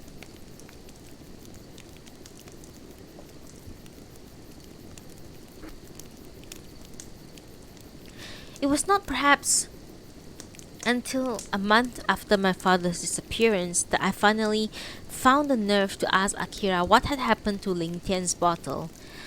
We had been taking a moment's break from our playing, sitting together in the shade of the maple tree at the top of our mound, drinking the ice water Mei Li had brought out to us in 2 tea bowls. To my relief, Akira no longer showed any sign of bitterness. "Etsuko, take bottle back," he said. His sister had initially been most obliging, but now, whenever she wanted to force Akira to do something, she would threaten to reveal his secret to their parents. Akira, though, was not unduly troubled by this ploy. "She go to your room too, so she just bad as me, she not tell." "So there wasn't any trouble," I said. "No trouble, old chap." "So you won't have to go back and live in Japan?" "No Japan." He turned to me and smiled. "I stay Shanghai forever." Then he looked at me solemnly and asked, "If your father not found, you must go England?" This startling notion for some reason had never before occurred to me. I thought it over and then said, "No, even if father isn't found, we live here forever. Mother will never want to go back to England. Besides, Mei Li wouldn't want to go. She's a Chinese." For a moment, Akira went on thinking, staring at the ice cubes floating in his bowl. Then he looked up at me and beamed broadly. "Old chap," he said, "we'll live here together, always." "That's right," I said. "We'll live in Shanghai forever." "Old chap, always," he said. There was one other small incident from those weeks following my father's disappearance, which I have now come to believe highly significant. I did not always regard it so. In fact, I had more or less forgotten it altogether when a few years ago, quite by chance, something happened which caused me not only to recall it again, but to appreciate for the first time the deeper implication of what I had witnessed that day. It was during the period shortly after the Mannering case, when I was undertaking some research into the backgrounds of those years I spent in Shanghai. I believe I have mentioned this research before, much of which I have conducted in the British Museum. I suppose it was, at least in my part, my attempt as an adult to grasp the nature of those forces which, as a child, I could not have had the chance of comprehending. It was also my intention to prepare my ground for the day I began to in earnest my investigations into the whole affair concerning my parents, which, despite the continuing efforts of the Shanghai police, has remained unresolved to this day. It remains, incidentally, my intention to embark on such an investigation in the not too distant future. In fact, I am sure I would have done so already had the demands on my time not been so relentless. In any case, as I say, I spent a good many hours in the British Museum a few years ago gathering material on the history of opium trade in China, on the affairs of Morgan Brook and Byatt, and the complex political situation in Shanghai at that time. I did also, at various points, write off letters to China seeking information unavailable to me in London. So it was that I received one day a yellow cutting taken from the North China Daily News, dated some 3 years after my departure from Shanghai. My correspondent had sent me an article about changes to the trading regulations in the concession ports, which no doubt I had requested, but it was the photograph, which happened to be on the reverse side, that immediately captured my attention. I have kept that old newspaper photograph in a drawer in my desk, inside a tin cigar box, and from time to time I take it out and to stare at it. It showed 3 men in a leafy avenue standing in front of a grand motor car. All 3 are Chinese. 2 on the outside were wearing western suits with stiff collars and whole bowler hats and canes. The plump man in the center, in traditional Chinese dress, a dark gown, cap, and pigtail. As with most newspaper photographs at the time, there's a stagey posed feeling to it, and my correspondence scissors have cut off perhaps an entire quarter of it to the left. Nevertheless, from the moment my glance first fell on it, the picture, more precisely the central figure in the dark gown, has been a source of exceptional interest to me. Alongside this photograph, in my tin cigar box in the drawer, I kept the letter I received from the same correspondent a month or so afterward in reply to further inquiries. In it, he informs me that the plump man in the gown and cap is Wang Ku, a warlord at the time of the photograph, wielded much power in the Hunan province, employing a motley army of almost 300 men.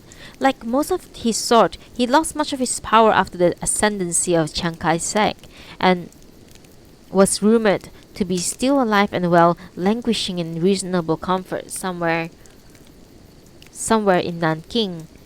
Regarding my specific query, my correspondent states that he has been unable to ascertain whether or not Wang Ku ever had any connections with Morgan Brook and Byatt. In his own opinion, however, there is no real reason to suppose he would not at some point have had dealings with the aforesaid company.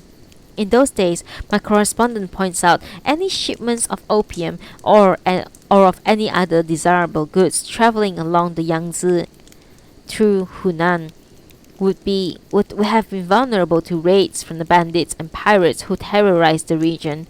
Only the warlords through whose territories these shipments traveled could offer any sort of effective protection, and a company like Byatt's almost certainly would have gone some way to securing the friendship of such men.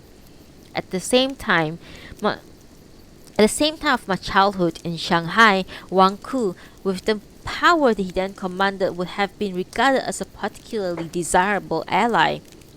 My correspondence letter closes with his apologies for being unable to provide more concrete details. As I have said, I did not solicit this information from my correspondent until some 5 or 6 weeks after discovering the newspaper picture. The reason for my delay was that, annoyingly, though I was certain I had seen the plump man before somewhere in my past, I could not for a long time remember anything about the context in which I had done so. The man was associated for me with some scene of embarrassment or unpleasantness, but beyond that my memory would yield nothing. Then one morning, quite unexpectedly, as I was strolling along Kensington High Street in search of a taxicab, it all suddenly came back to me. I had not been paying much attention to the plump man when he first arrived at our house. It was, after all, only 2 or 3 weeks after my father's disappearance, and any number of strangers had been coming in and going. Policemen, men from the British consulate, men from Bayets, ladies who, on entering the house and catching sight of my mother, would hold out their arms with a cry of anguish. To this latter, I recall my mother always responded with a self-possessed smile, and walking up to the lady would pointedly avoid the embrace, saying instead in her most assured tone something like, "Agnes, how delightful!"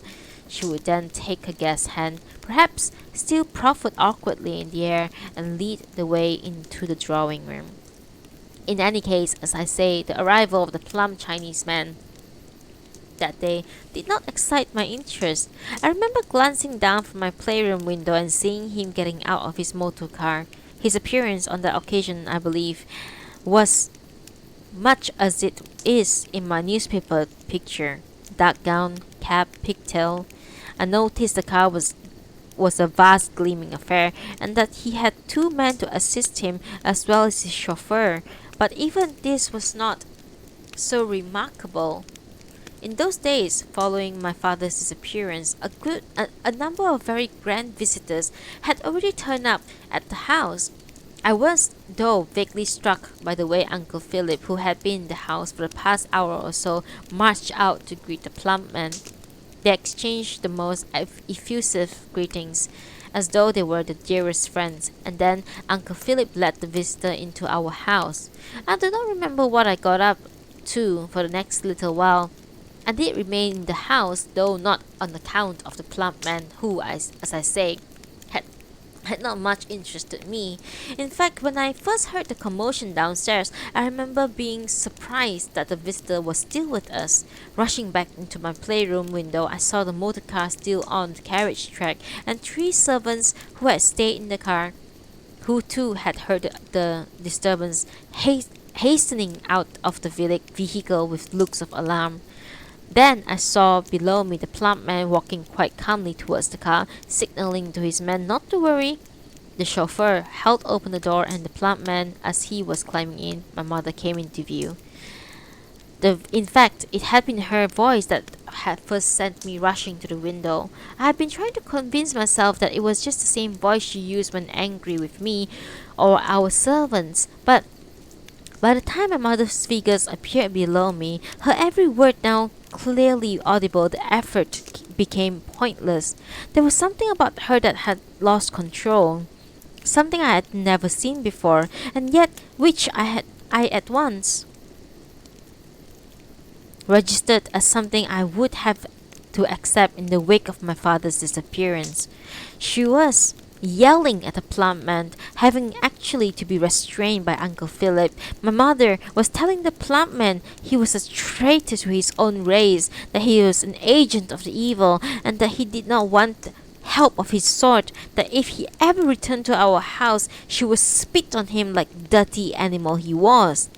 The plump man took all of this very calmly. He signaled to his men to get in the car, and then, as his chauffeur wound the crank, he smiled from the window almost approvingly towards my mother, as though she was uttering the most gracious farewells.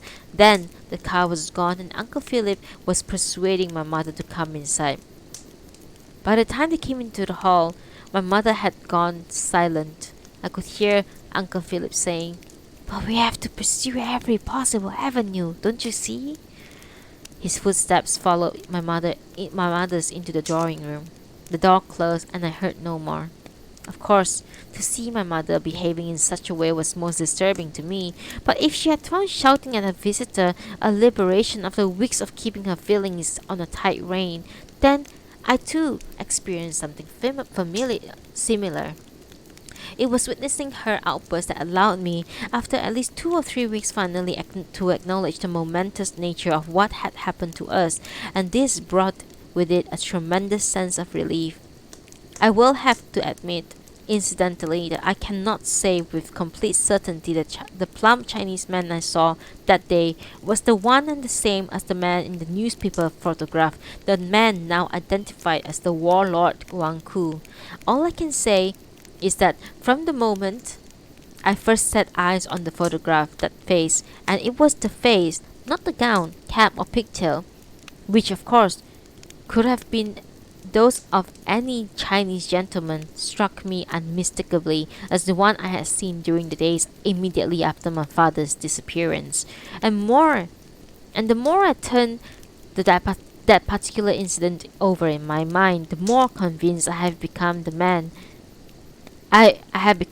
the man in the photograph was the one who visited our house that day. This discovery I believe to be most significant, one that may help shed light on my parents' present whereabouts and prove central to those investigations upon which, as I have said, I intend before long to embark.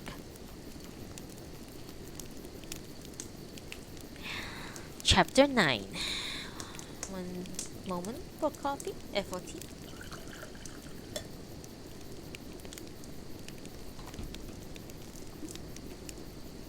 Thank you for being here, guys.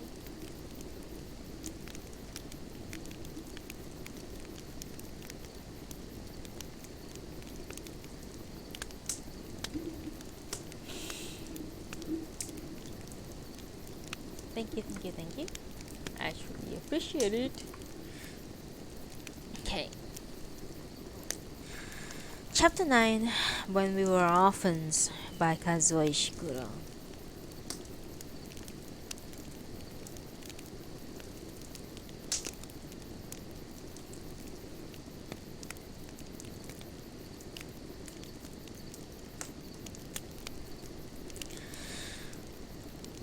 There is a further aspect to this incident I have just described which I hesitate to mention here.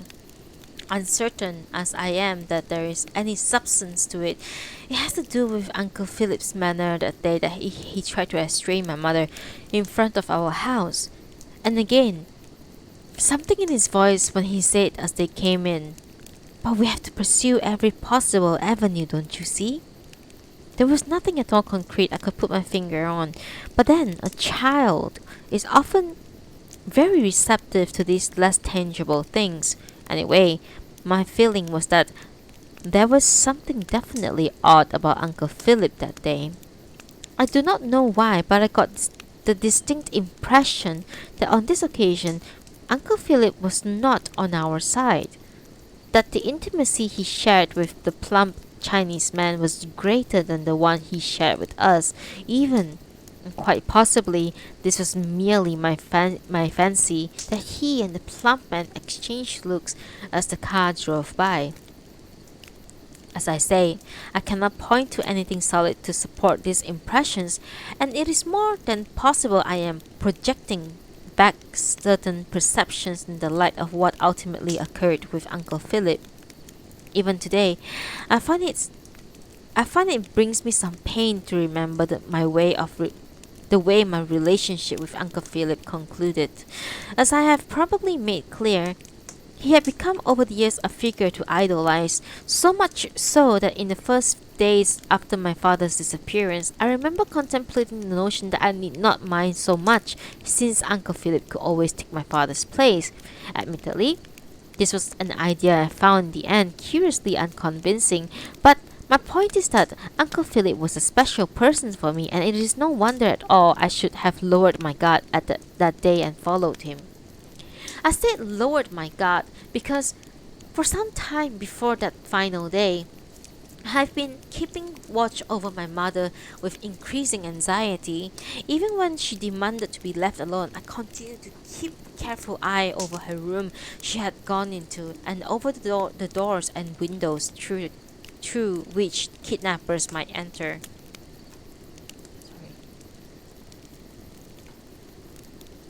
Sorry. Kidnappers might enter. At nights, I lay awake listening to her movements around the house and always kept close to my hand weapon, a stick with a sharpened end Akira had given me. However, when I think further about this, I have a feeling that deep down I still did not at that age truly believe my fears could be realized. Even the fact that I considered a pointed stick as an adequate deterrent to kidnappers, that I often fell asleep fantasizing I was locked in combat with dozens of intruders coming up our staircase, whom I would fell one by one with my stick, testifies perhaps the oddly unreal level at which my fears still operate at the time. For all that, there's no doubting the anxiety I felt for my mother's safety and my bewilderment that other adults had taken no steps at all to protect her.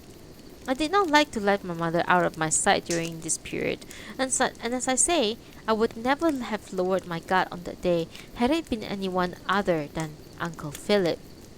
It was sunny. It was a sunny, windy morning. I remember watching from the playroom windows the leaves blowing in the front yard over the carriage track. Uncle Philip had been downstairs with my mother since shortly after breakfast, and I had been able to relax for a while, believing as I did that nothing could happen to her while he was with her. Then, midway through the morning, I heard Uncle Philip calling me.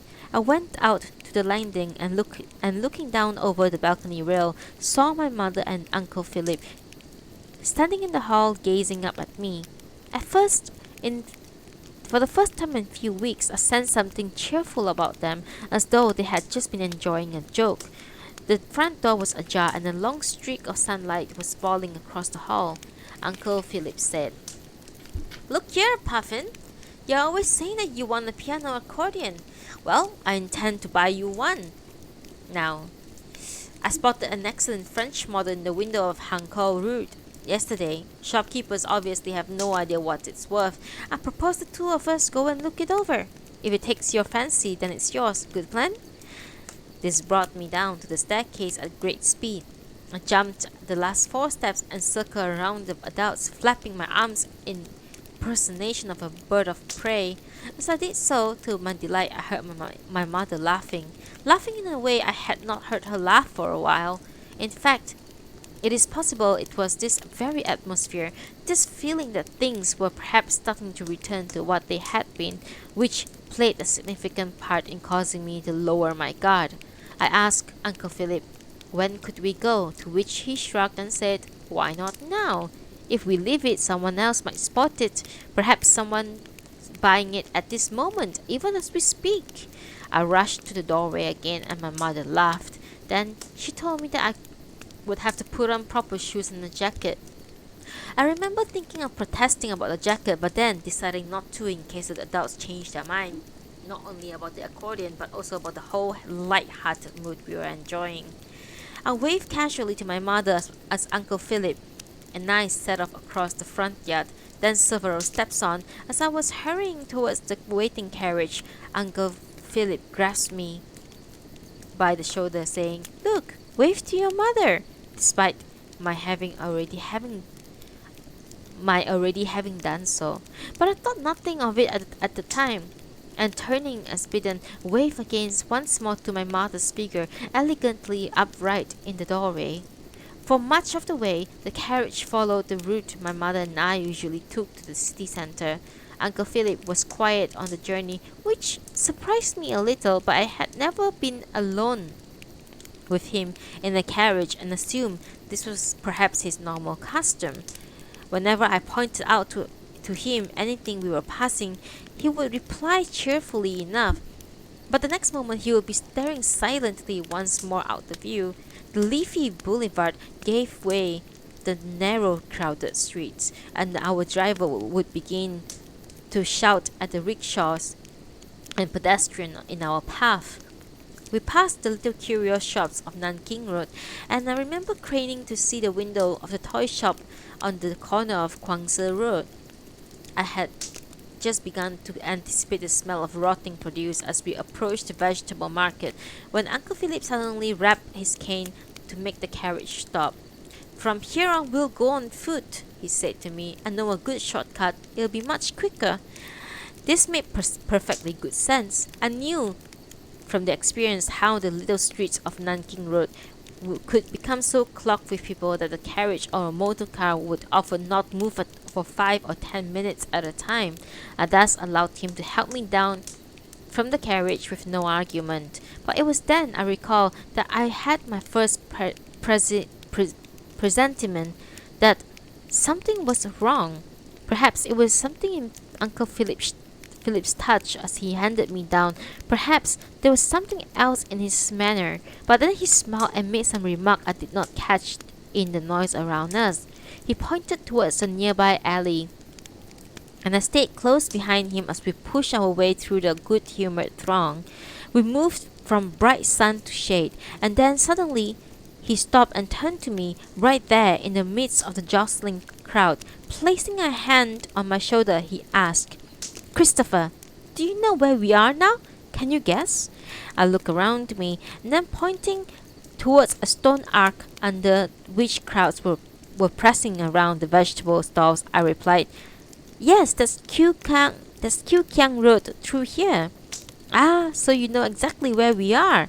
He gave an odd laugh. "So you know your way around here very well."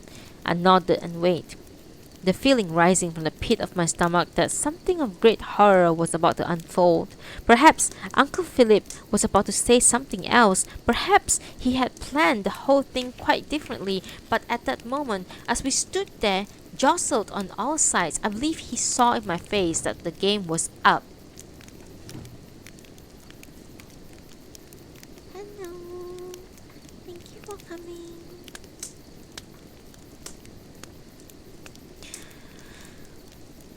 A terrible confusion passed across his features. Then he said, barely audible in the din, "Good boy."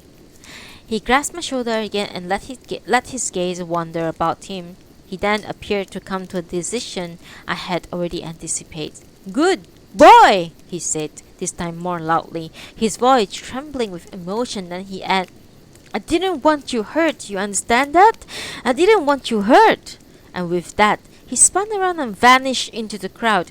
I made a half-hearted effort to follow, and after a moment I caught sight of his white jacket hurrying through the people. Then he passed under the arc and out of my view. For the next few moments, I remained standing there in the crowd, trying not to pursue the logic of what had just occurred. Then suddenly I began to move back in the direction we had just come in, to the street where we had left the carriage, abandoning all sense of decorum. I forced myself through the crowds, sometimes pushing violently, sometimes squeezing myself through gaps so that people laughed or called angrily after me. I reached the street to discover that, of course, that the carriage had long since gone on its way. For a few confused seconds, I stood in the middle of the street, trying to form my head a map of my route back home. I then began to run as fast as I could.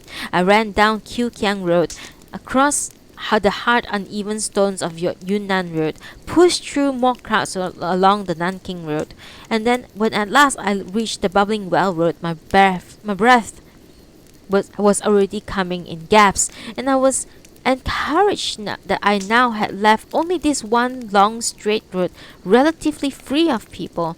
Perhaps it was because I was conscious of the highly private nature of my fear, or perhaps some profound shift in attitude was already taking place within me, but it did not once occur to me to solicit help from any adults I had passed or try and hail a passing carriage or motor car.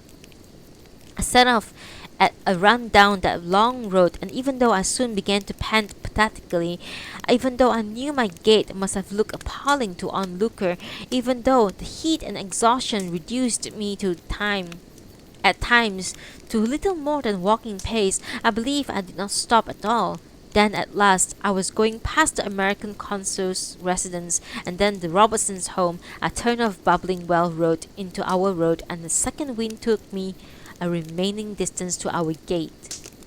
I knew as soon as I turned through our gateway, though there was nothing obvious to tell me so, that I was too late, that the thing had finished long ago. I found the front door bolted. I ran to the back of the door, which opened for me, and ran through the house shouting for some reason, not for my mother but for Mei Li. Perhaps, even at this stage, I did not wish to acknowledge the implications of shouting for my mother. The house appeared to be empty. Then, as I was standing bewildered in the entrance hall, I heard a giggling sound. It had come from the library, and as I turned and went towards it, I saw the half-open door, Mei Li, sitting at my work table.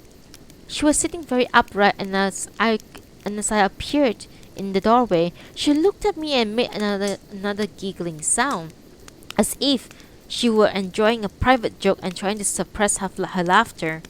It dawned on me that Mei Li was weeping, and I knew, as I had gone throughout the punishing run home, that my mother was gone. A cold fury rose within me towards Mei Li, who, for the fear and respect she had commanded from me over the years, I now realized was an impostor. Someone not in the least capable of controlling this bewildering world that was unfolding all around me. A pathetic little woman who had built herself in the eyes entirely on false pretenses, who counted for nothing when the great forces clashed and battled. I stood in the doorway and stared at her with the utmost contempt. It is now late. A good hour had passed since I set down the last sentence. And yet here I am, still at my desk. I suppose I have been turning over these recollections, some of which I had not brought to the fore of my mind for many years. But I have also been looking ahead to the day when I eventually return to Shanghai, to all the things Akira and I will do together. Of course, the city will have undergone many changes, but then I know Akira would like nothing more than to take me around, showing off all his great knowledge of the city's more intimate riches. He will know just the right places to eat, to drink, to take a walk, the best establishment where we might go after a hard day, to sit and talk late into the night, swapping stories about all that has happened to us since our last meeting. But now, I must get some sleep. There's so much work to be done in the morning, and I must catch on the time lost this afternoon going about London with Sarah on the upper deck of that bus.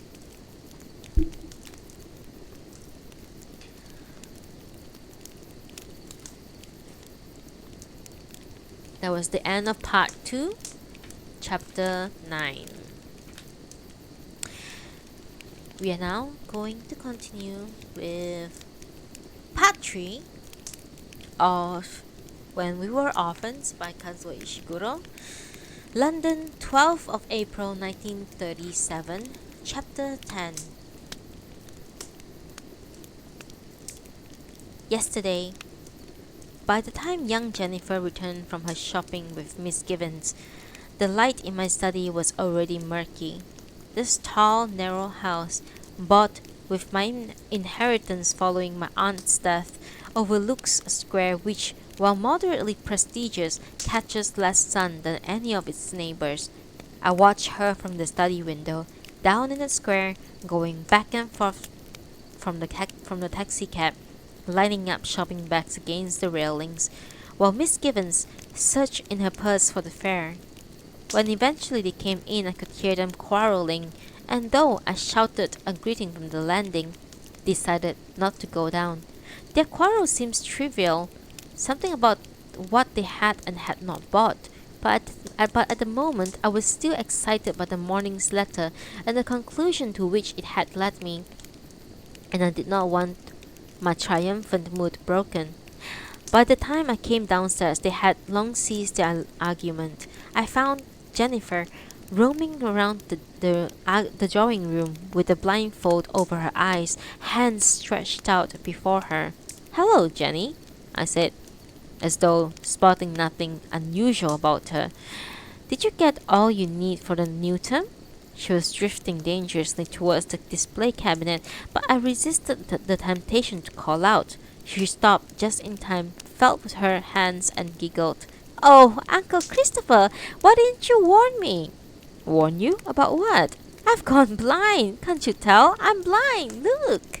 "Ah, yes, so you are." I left her groping around the furniture and went through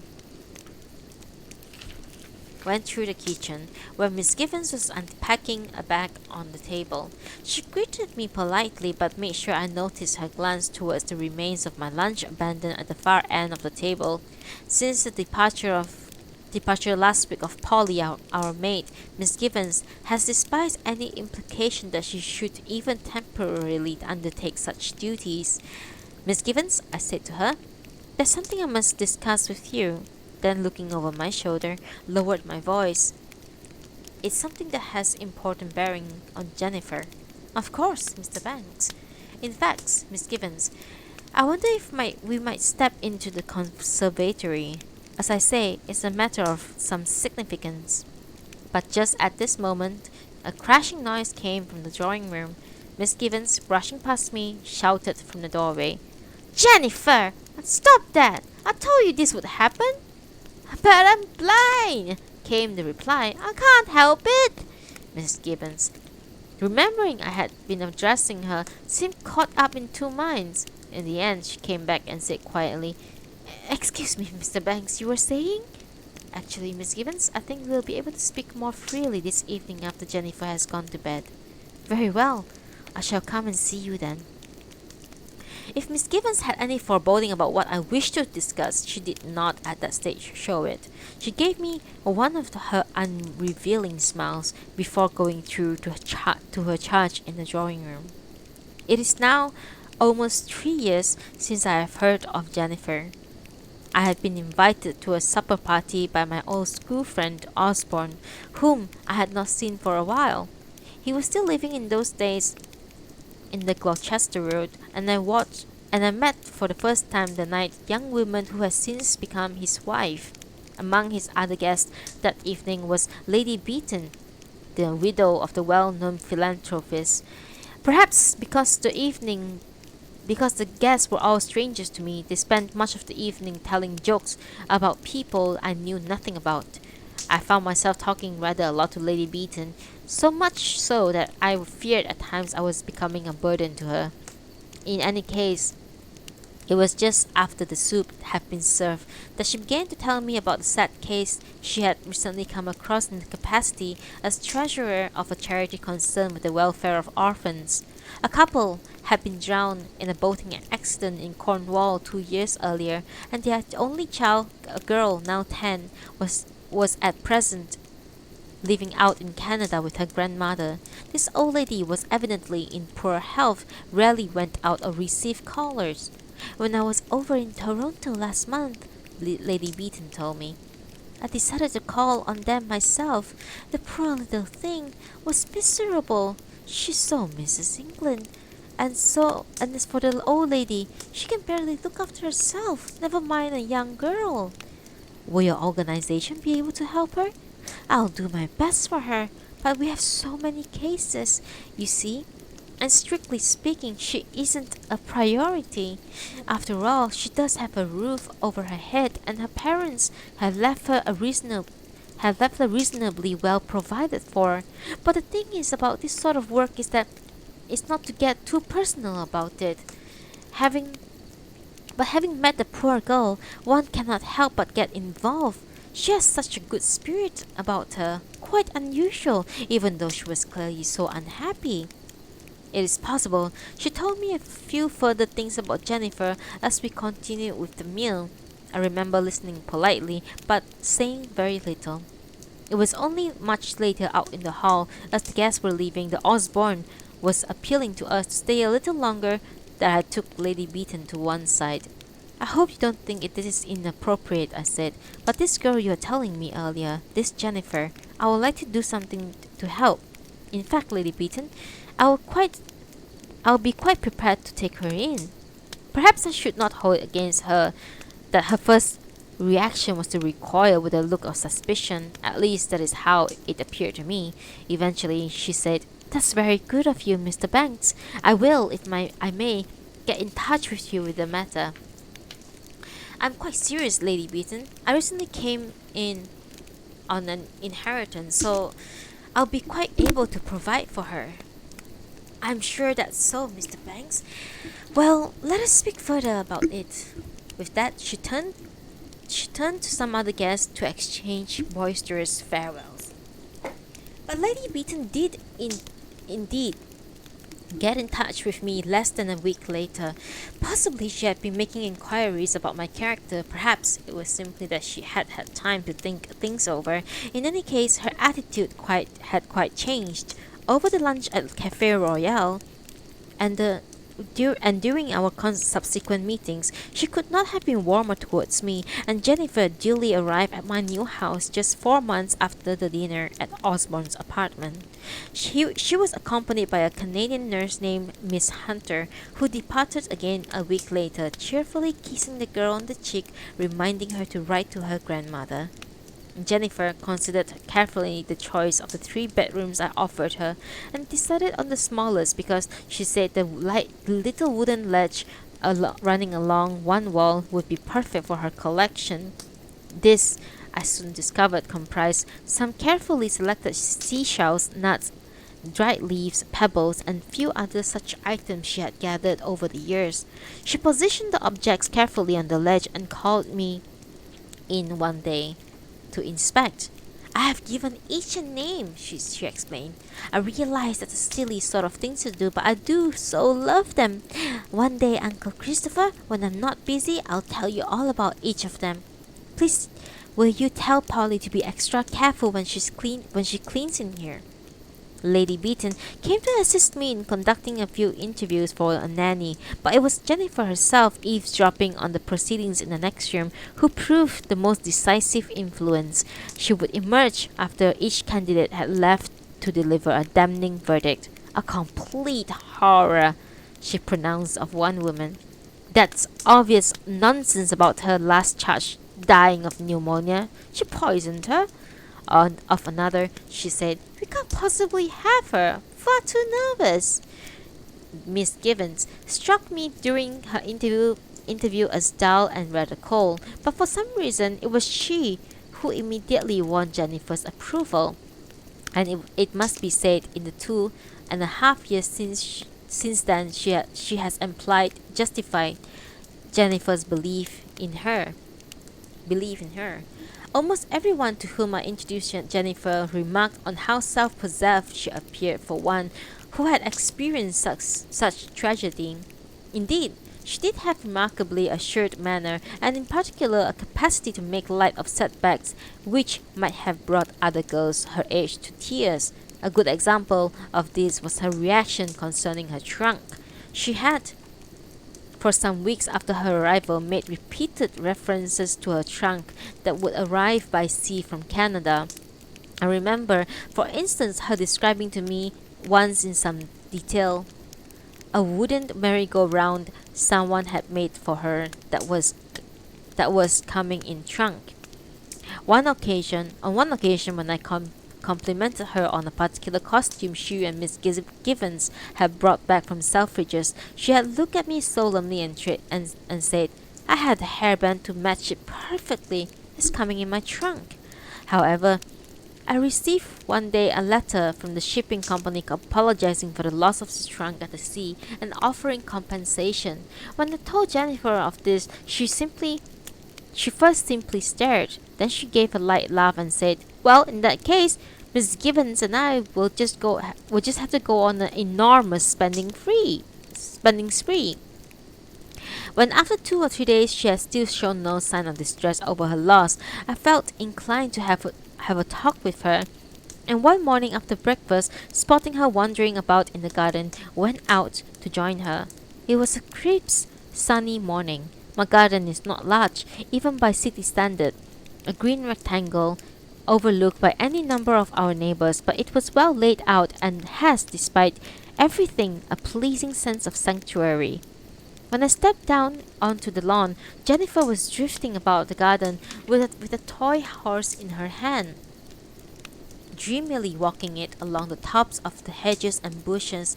I remember being rather concerned the toy might be harmed by the dew and was on the verge of pointing this out to her. But in the end, as I came up, I simply said, "That was rotten luck about your things. You have taken it awfully well. But it must have been a terrible shock." "Oh," she went on, moving her horse carefully. "It was a bit of a bore, but I can always get more things with the compensation money. Miss Gibbons said we could go on a shopping on Tuesday. All the same, look, I think you're awfully brave, but there's no need, to put up a show, if you see what I mean. If you want to let your guard down a little bit, you should do so. I'm not going to let on to anyone, and neither, I'm sure, is Miss Gibbons. It's all right. I'm not upset. After all, they're just things. When you have lost your mother and father, you can't care so much about things, can you?"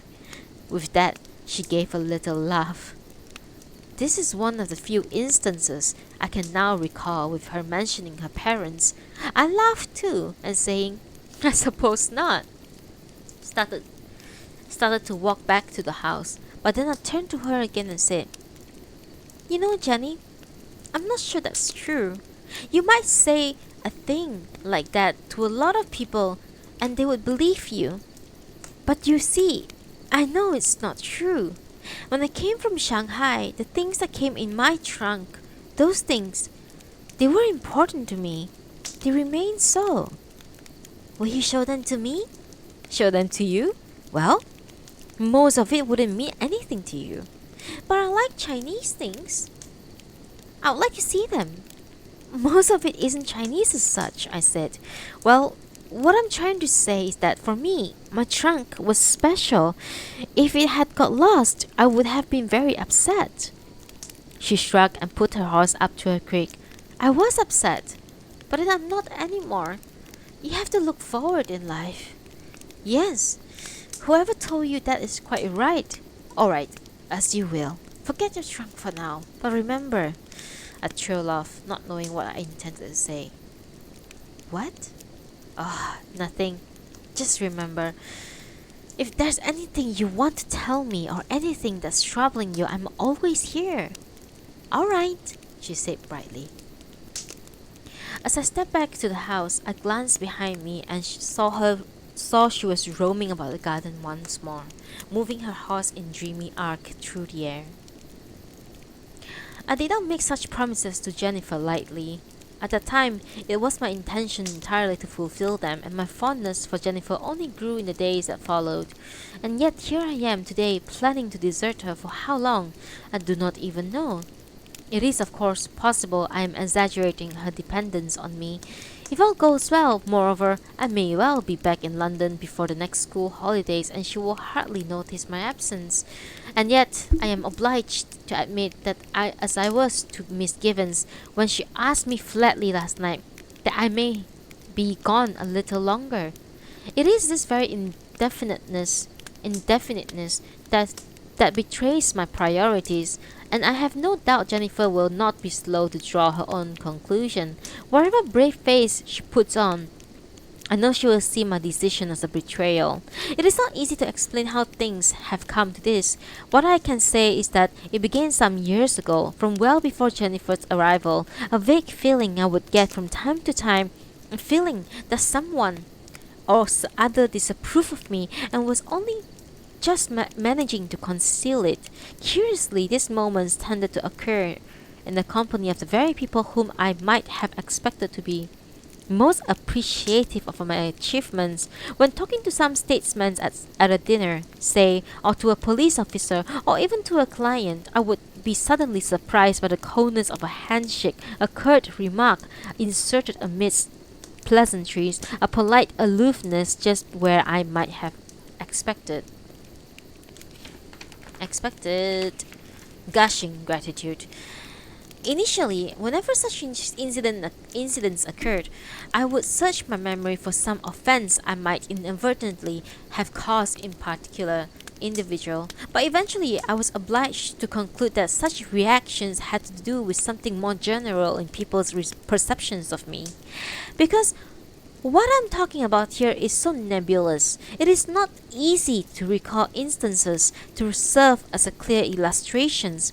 But I suppose one example is the odd exchange I had last autumn with the police inspector from the Exeter in the gloomy lane outside the village of Coring in Somerset.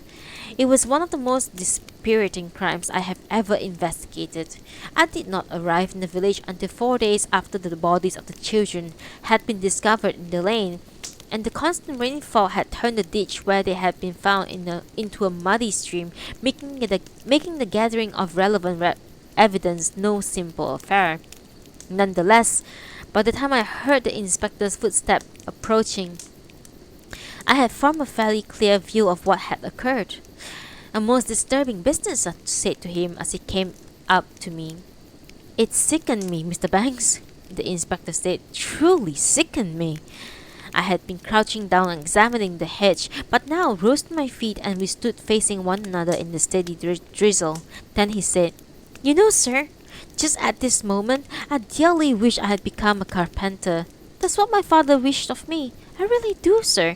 Today, after this, I really do. It's awful, I agree, but one must not turn away. We have to see to it justice prevails. He shook his head forlornly. Then he said, I came out here to ask you, sir, if you have formed a view of this case, because you see... He looked up the dripping trees above him, then went on with an effort.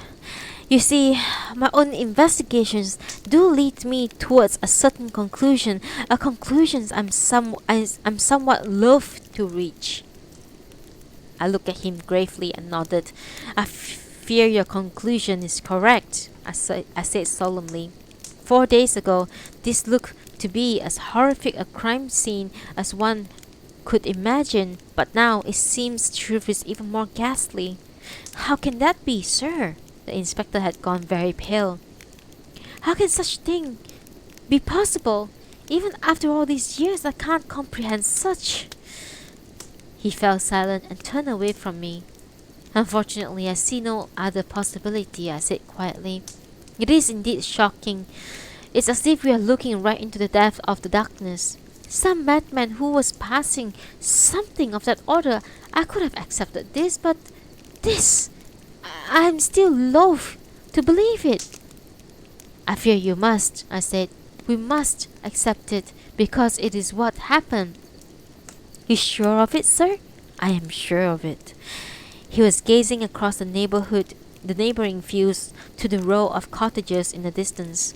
At times like this, I said, I can well understand one gets very discouraged, but if I may say so, it's well you didn't follow your father's advice, because men in your caliber, Inspector, are very rare, and those of us whose duty is to combat evil, we are, how might I put it, we are like twine that holds together the slat of wooden blinds. Should we fail to hold strong, then everything will scatter. It's very important, Inspector, that you carry on. He remained silent for another moment. Then, when he spoke again, I was rather taken aback by the hardness in his voice. I'm just a small person, sir. So I'll stay here and do what I can. I'll stay here and do my very best to fight the serpent. But it's a beast with many heads. You cut one off, there's 3 more will grow in its place. That's how it seems to me, sir. It's getting worse. It's getting worse every day. What happens here? These poor little children. He turned around and I could now see fury in his face. I'm just a small person.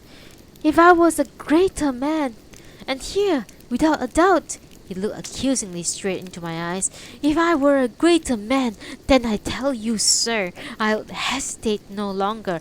I would go to its heart. Its heart? The heart of the serpent. I'll go to it. Why waste precious time wrestling with its many heads. I'll go to this day to where the heart of the serpent lies and slay the thing once and for all before. He appeared to run out of words and simply stood there, glaring at me. I do not remember quite what I said in response. Possibly I muttered something like, "Well, that would be most commendable of you," and turned away. Moment for tea.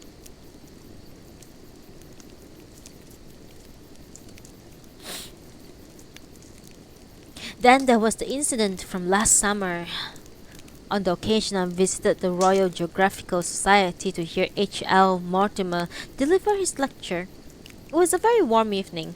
The audience of around 100 was made up especially invited figures from all walks of life. I recognized among others liberal peer of famous Oxford historian. Professor Mortimer spoke just for over an hour while the lecture hall grew steadily more stuffy. His paper, entitled "Does Nazism Pose a Threat to Christianity?" was in fact a polemic to argue that universal suffrage had severely weakened Britain's hand in international affairs. When questions were invited at the end, a fairly vigorous argument started up around the room, not about Professor Mortimer's ideas, but concerning Germany's army move into the Rhineland. There were passionate voices from both condoning and condemning the German action, but I was exhausted that night. After weeks of intense work, I made no real effort to follow. Eventually, we were ushered out of the hall into a neighboring room where refreshments were being served. The room was not nearly large enough so that by the time I entered, and I was by no means among the last, where people were already squeezed uncomfortably up against another. A picture I have of the evening is of a large aproned woman elbowing their way ferociously through the crowd with their trays of sherry and of graying bird-like professors talking in pairs, their heads tilted right back to maintain civilized speaking distance. I felt it was impossible to remain in such an environment and was pushing my way towards the exit when I felt a touch on my shoulder. I turned to find smiling at me Canon Morley, a cleric who had been invaluable service to me on a recent case, and saw nothing for but to stop and greet him. "What a most fascinating evening it's been," he said. "It's given me so much to think about." "Yes, most interesting. But I must say, Mr. Banks, when I saw you there across the room, I did rather hope you would say something." "I'm afraid I was feeling rather tired this evening. Besides, virtually everyone else in the room seems to know so much more on the topic." "Oh, nonsense, nonsense!" He laughed and tapped me on the chest. Then he leaned in closer. Perhaps someone behind him had pushed him so that his face was only inches from mine, and said, "To be quite truthful, I was a little surprised you didn't feel compelled to make an intervention. All this talk of a crisis in Europe. You say you were tired. Perhaps you were being polite all the same. I'm surprised you let it go." "Let it go?" "What I mean to say, forgive me, is that it's quite natural for some of these gentlemen here tonight to regard Europe as the center of the present maelstrom. But to you, Mr. Banks, of course, you know the truth. You know that the real heart of our present crisis lies further afield." I looked at him carefully, then said, "I'm sorry, sir, but I'm not quite sure what you are getting at." "Oh, come, come." He was smiling knowingly. "You of all people." "Really, sir, I have no idea why you think I should have any special knowledge concerning such things. It's true, I've investigated many crimes over the years. Perhaps I've built up a general picture of how certain forms of evil manifest themselves, but on the question of how the balance of power might be maintained, how we can contain the violent conflict of aspirations in Europe, on such things, I'm afraid I have no large theory as such." "No theory?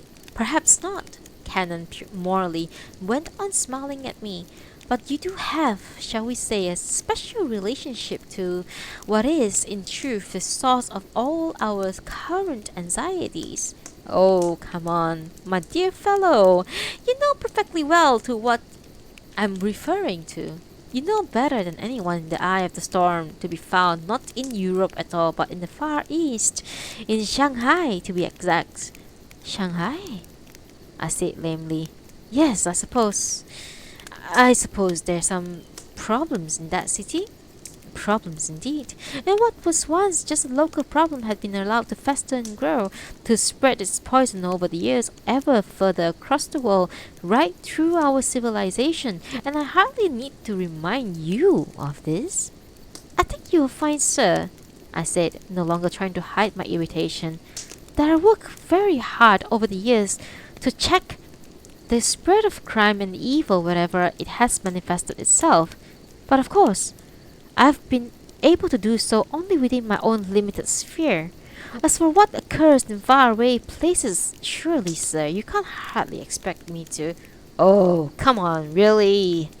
I might well have lost my patience, but just at this moment, another clergyman came squeezing through the crowd to greet him. Canon Morley introduced us, but I quickly took the opportunity to slip away. There were quite a number of other such incidents which, if they were not quite so overt, nevertheless built up over a period of time to push me steadily into a certain direction. And then, of course, there were the encounter with Sarah Hemmings at the Draycoats' weddings.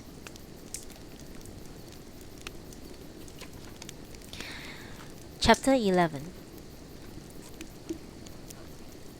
It's now already over a year ago. I've been sitting near the back of the church. The bride was not expected for several more minutes when I saw Sarah come in with Sir Cecil Mathers on the other side of the nave. Certainly, Sir Cecil did not look appreciably older than when I last had seen him on the evening of the Meredith Foundation banquet in his honor, but many reports that he had been hugely rejuvenated by his marriage to Sarah appeared to be something of an exaggeration. He looked happy enough nonetheless, as he gave jovial wave to people he recognized. I did not speak to Sarah until after the service. I was strolling around the churchyard amidst the chattering guests and had paused to admire the flower bed when suddenly she appeared by my side. "Now, Christopher," he said, "you're virtually the only person here not to have congratulated me on my hat. Celia Matheson made it for me. It's splendid, really very impressive. How are you?" It was the very first time we had spoken for some time, and I believe we chatted politely for a while as we moved slowly around the fringes of the crowd. Then we paused again, and I asked, "And Sir Cecil? Well?" "And Sir Cecil is well. He certainly looked very fit." "Oh, he's on splendid form. Christopher, you can tell me, were people horrified that I married him?" "Horrified? Oh no, why should they be? I mean, about him being so much older. Of course, no one will say so to us, but you tell me, people were horrified, weren't they?" As far as I was aware, everyone was delighted. Of course, people were surprised. It was all so sudden, but no, I believe everyone was delighted. Well then, that proves what I feared. They must have seen me as an old maid. That's why that's why they weren't horrified. A few years ago, I'm sure they would have been. Really? Sarah laughed at my discomfort and touched my arm. "Christopher, you're so sweet. Don't worry about it at all." Then she added, "You know, you must come and visit. Cecil remembers meeting you at the banquet. He would love to see you again." "I would be delighted." "Oh, but it's probably too late now. We're going away, you see, sailing for the Far East in 8 days' time." "Really? Will you be gone for long?" "Might be months, perhaps even years. Still, you must come and see us when we get back." I suspect I was a little lost for words at this news, but just at that moment, the bride and groom came into the view across the grass, and Sarah said, "Don't they look so handsome together? And they are so suited." For a moment she gazed at them dreamily, then she said, I was just asking them what they wished of the future, and Alison said they just want a little cottage in Dorset, from which neither of them need emerge for years and years, not until they are children and they're getting grey hairs and wrinkles. Don't you think that's so wonderful? I do so wish it for them. And it's so wonderful the way they happened to meet just by chance like that. She went on gazing at them as though hypnotized. Eventually she came out of her trance, and I believe we spent a few minutes exchanging news of mutual friends. Then others came to join us, and after a while I drifted away. I was to encounter Sarah once more later in the day at the country house hotel overlooking South Downs, where the receptions were held. It was towards the end of that afternoon. The sun was low in the sky. An unusual amount of drink had been consumed by then, and then I remember walking through the hotel, past groups of disheveled guests scattered across the sofas and propped uncertainly in alcoves, until coming out on one of the windy terraces I spotted Sarah, leaning against the balustrade, looking out over the grounds. I was walking towards her when I heard a voice behind me and saw a stout, red-faced man hurrying across the terrace after me. He grasped my arm, then stood there recovering his breath, looking into my face with a serious expression. Then he said, Look, I've been watching. I saw what happened, and I saw them earlier too. It's a disgrace. And as the brother of the groom, I want to extend my apologies to you. Those drunken oafs, I don't know who they are. I'm sorry, old chap. It must have been awfully upsetting. Oh, please don't worry, I said with a laugh. I'm not in the least offended. They have had a little to drink. They were just amusing themselves. It's barbaric behavior. You are a guest just as they are, and if they can't be civil, they'll have to go. Well, really, I think you've got the wrong end of the stick. They didn't mean anything. In any case, I certainly took no offense. A fellow's got to be able to take a little joke sometimes. But they have been at it all afternoon. I saw them earlier, even at the church. This is my brother's wedding. I won't have behavior of this sort. In fact, I'm going to sort the whole things out here and now. Come on, old fellow. We'll see if they still find you so amusing. Hello, King TC. Thank you for joining. I haven't seen you for a while. Thank you so much. No, look, you don't understand. If anything, I was enjoying the joke just as much as they were. But I won't have it. Far too much of this kind of things goes on these days. They get away with it more and more, but not today. Not at my brother's wedding. Come on, you come with me. He was tugging at my arm, and I saw beads of sweat all over his face. I'm not sure what I have done next, but just next, Sarah came strolling up to us, a cocktail in one hand, and said to the red-faced man, Oh, Roderick, you have got the wrong end of the stick.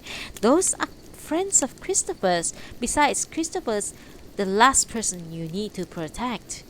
The red-faced man looked from one to the other of us. Finally, he asked Sarah, Are you sure? Because I've seen it go on the whole day, every time this chap goes anywhere near them. You worry too much, Lord Roderick. Those are friends of Christopher's. If he were in the least bit cross with them, you would soon know all about it. Christopher's quite capable of dressing them down himself. In fact, Christopher here could have them cowering or else eating out of his hand whatever he pleases in the wink of an eye. So off you go, Roderick. Go off and enjoy yourself. The red-faced man regarded me with a new respect. Then his confusion held out his hand. I'm Jamie's brother, he said as I took it. Pleased to meet you. If I can do anything, well, come and find me. I'm sorry if there has been some misunderstanding. Well, enjoy yourself. Thank you, baby shark. Thank you. Thank you for coming. We are gonna probably ending soon. This is last chapter for today. We watched him lurch back towards the house, and then Sarah said, "Come on, Christopher. Why don't you come and talk to me for a while?" She took a sip from her glass and strolled off. I followed her across the terrace until we were at the balustrade, looking out over the grounds. "Thank you for that," I said eventually. "Oh, it's part of the service. Christopher, what have you been up to all afternoon?" "Oh, nothing much. In fact, I was just thinking." Thank you. Sip of tea.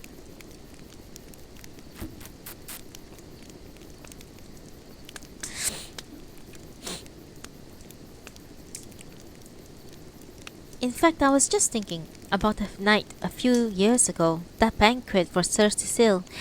I was wondering if you had met him that night. You had any idea what? If you had any idea you would one day. Oh, Christopher. She cut across my words, and I realized she was fairly drunk. "I'll tell you, I can tell you. When I met Cecil that night, I found him very charming.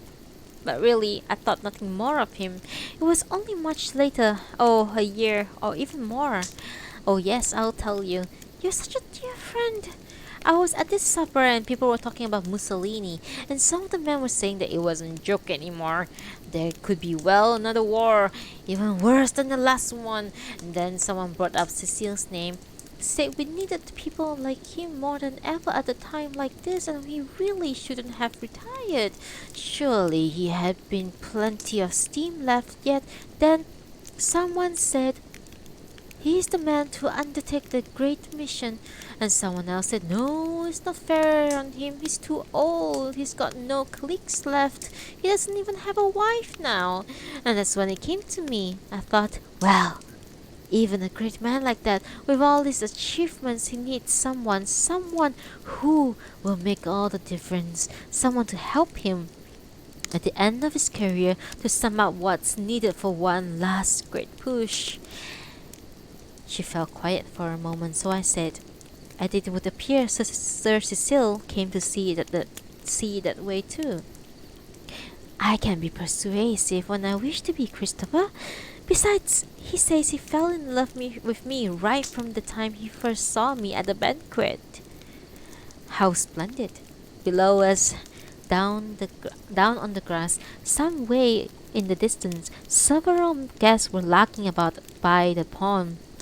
I could see one man, his collar sticking out behind his back, charging at some ducks. Eventually I said, "This business, Sir Cecil making a final push, his crowning achievement. What exactly was it you had in mind for him? Is this why you are going away for months?"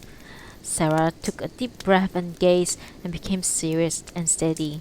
"Christopher, you must know the answer." If I knew the answer. "Oh, for goodness sake, we're going to Shanghai, of course." It is hard to describe just what I felt when I heard her say this. Perhaps there was still some element of surprise, but more than anything else, I recall a kind of relief, an odd feeling that from the time I had first laid eyes on her all those years ago in the Sharingworth Club, a part of me had been waiting for this moment, that in some sense my whole friendship with Sarah had always been moving towards this one point, and now, at last, it had arrived. The few words we then went on to exchange had about them a strangely familiar ring, as though we had rehearsed them somewhere many times already. "Cecil knows the place well," she was saying. "He feels he might be able to help sort things out over there. He felt he should go. So go we shall. Next week, our bags are virtually packed." "Well then, I wish you both the very best in accomplishing your mission in Shanghai. Are you looking forward to it? I get the impression that you are." "Of course I am. Of course I'm looking forward to it. I've waited for a long time for something like this. I'm so tired of London and all this." She waved back towards the hotel. "I wasn't getting any younger, and sometimes I thought my chance would never come, but here we are.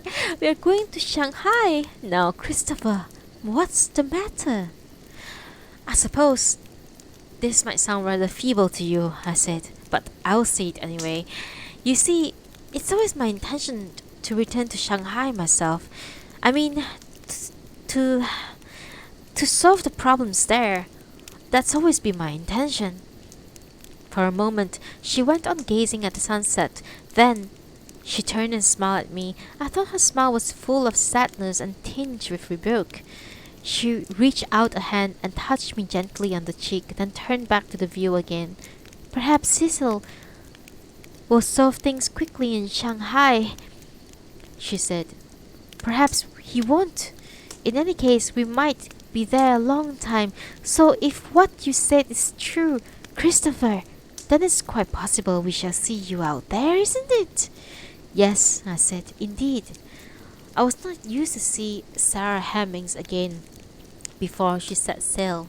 If she had every right to rebuke me for my procrastination over the years, then how much more deserving of her disappointment would I be should I now fail to act? For it is self-evident. Whatever progress Sir Cecil has made out in Shanghai during the intervening months, a solution is still nowhere in sight. Tension continues to mount the world over. Knowledgeable people liken our civilization to a haystack at which lighted matches are being hurled. Meanwhile, here I am, still languishing in London. But with the advent of yesterday's letter, it might be said that the last pieces of jigsaw have come together. Surely, time has finally arrived for me to go out there myself, to Shanghai, to go there, and after all these years, slay the serpent, as the decent West Country inspector put it. But it will be at some cost. Earlier this morning, as yesterday, Jennifer went out shopping for a few last items she claims are imperative for a new school term. When she left, she appeared excited and happy. She knows nothing yet of my plans or of the things Miss Gibbons and I discussed last night. I asked Miss Gibbons into the drawing room and had to invite her to sit down 3 times before she did so. Perhaps she had an inkling of what I wished to say and felt that to sit with me would amount to some form of collusion. I laid the situation out to her as best as I could, trying to make her understand the vast importance of the case, that it was, moreover, one I had been involved with for many, many years. She listened impassively, and then, when I paused, asked her a simple question: how long I would be gone. I believe then I talked for some time, trying to explain to her why it was impossible to place a clear time frame on a case of this sort. I have a feeling that it was she who interrupted me eventually to raise some query, and after that we spent several minutes on the various practical implications of my going away. It was only after we had discussed these matters fairly exhaustively, she had risen to leave, then that I said to her, Miss Gibbons, I am fully aware that in the short term, even with your best efforts, my absence will bring difficulties for Jennifer.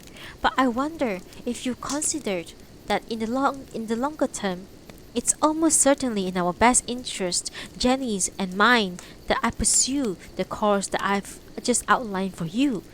After all, how will Jennifer ever be able to love and respect a guardian who she knew had turned away from his most solemn duty when the call finally came? Whatever she may wish for now, she'll come to have only contempt for me when she's older. And what's good that would do either of us? Miss Gibbons gazed at me steadily, then said, You have a point, Mr. Banks. Then she added, But she will miss you, Mr. Banks, nonetheless. Yes, I dare say so. But Miss Gibbons, don't you see? I might have raised my voice at a point. Don't you see how urgent things have got? The growing turmoil all over the world. I have to go. Of course, Mr. Banks. I'm sorry, I do apologize. I'm somewhat overwrought tonight. All in all, it's been quite a day. Would you like me to tell her? Miss Gibbons asked. I thought about this and shook my head. No, I shall speak to her. I'll speak to her in good time. I would appreciate it if you said nothing to her until I have seen her. I had intended last night to talk to Jennifer some time today, but on further thought, I failed to do so might be premature. It might, moreover, quite unnecessarily sully her current very positive mood concerning her forthcoming school term. It will be better, all in all, to leave the matter for now, and I will be able to go and see her at her school once I have finalized my arrangements. Jennifer is a child of remarkable spirit, and there is no reason to suppose she would be so devastated just on account of my departure. I cannot help, though, recalling now that the winter's day 2 years ago when I first visited her at St. Margaret's.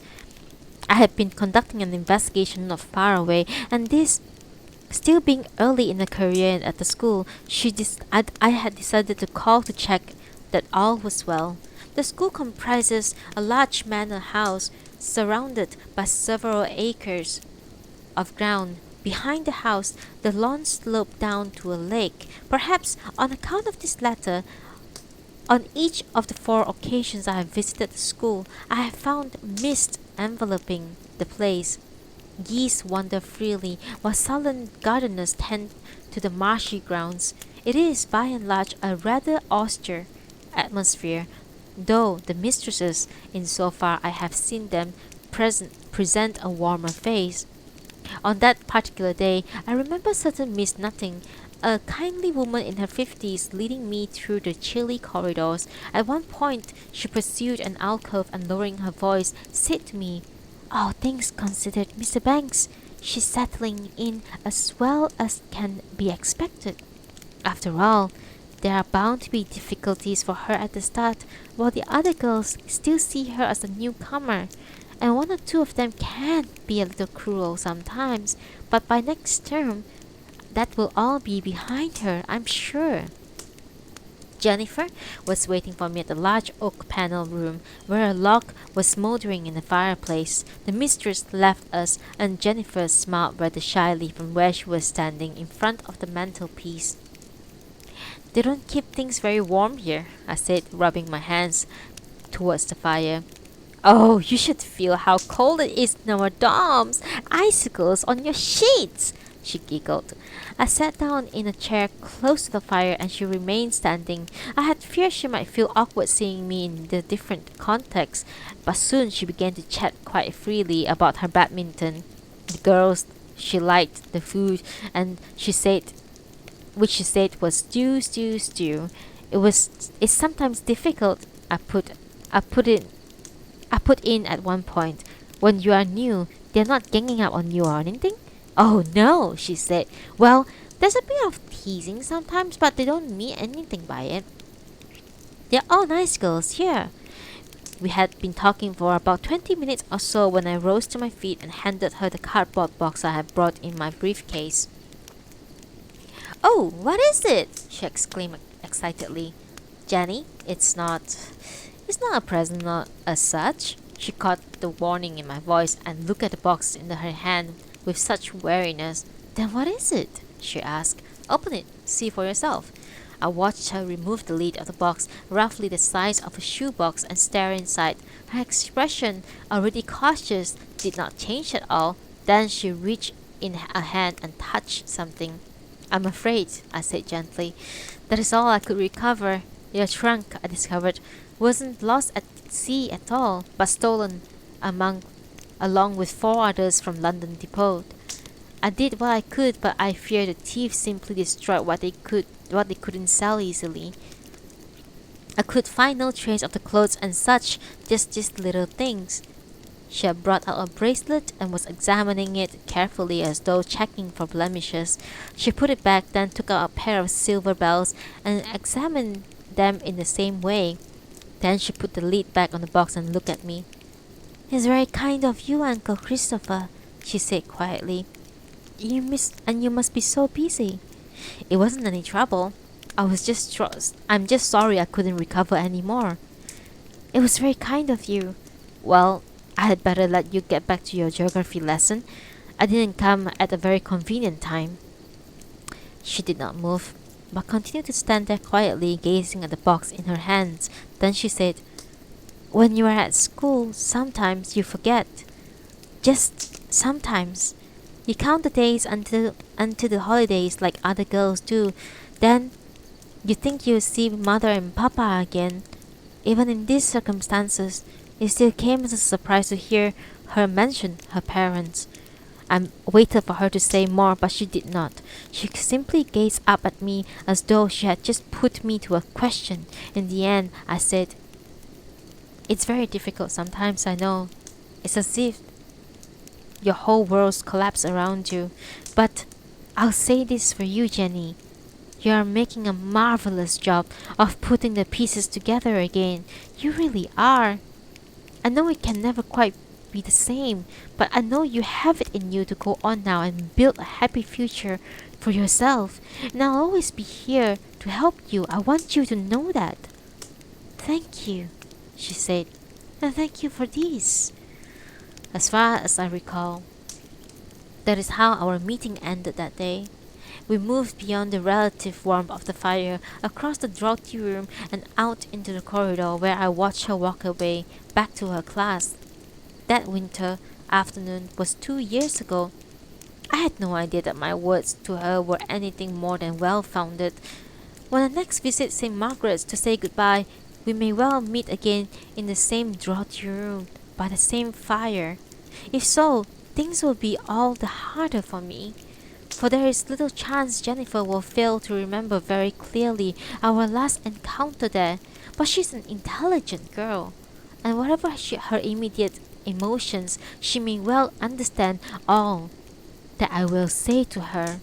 She may even grasp more quickly than did her nanny last night, that when she is older, when this case has become a triumphant memory, she will truly glad I rose to challenge my responsibility. And guys, that is the end of today's reading session. That is the end of part 3, chapter 11. So, we went from, I believe, chapter 6 to chapter 11. Yep, chapter 6 to chapter 11. Thank you so much for being here, guys. Thank you.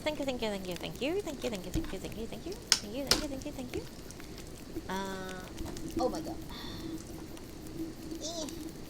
Let me keep my stuff. How you guys doing? How do you guys like the story so far? That's pretty interesting, right?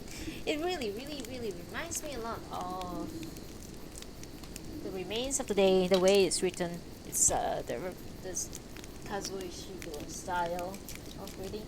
You guys enjoyed it? I enjoyed it.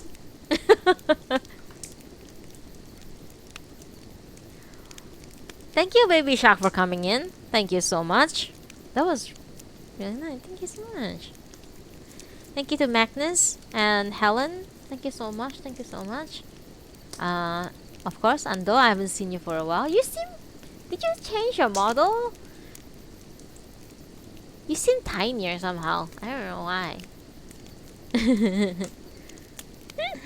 Thank you so much for being here. The next reading session will be on Friday. Same time, 11 a.m. GMT plus 8. I had to add an extra reading session because the book is so long. So it will be on the next part will be the third part will be on this coming Friday, and then the fourth part, the ending, will be on next Monday.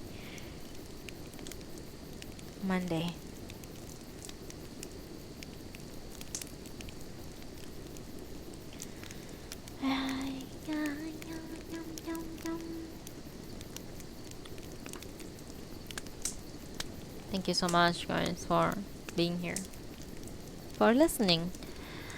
Is there anything you all want to? Do you want me to read a poem? Do you guys want me to read a quote on love? Do you guys want me to read a tarot card? Is there any request? Any request?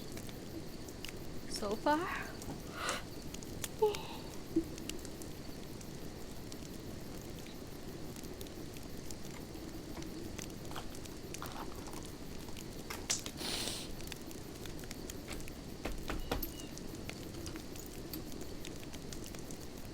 If not, then I will be ending my stream today.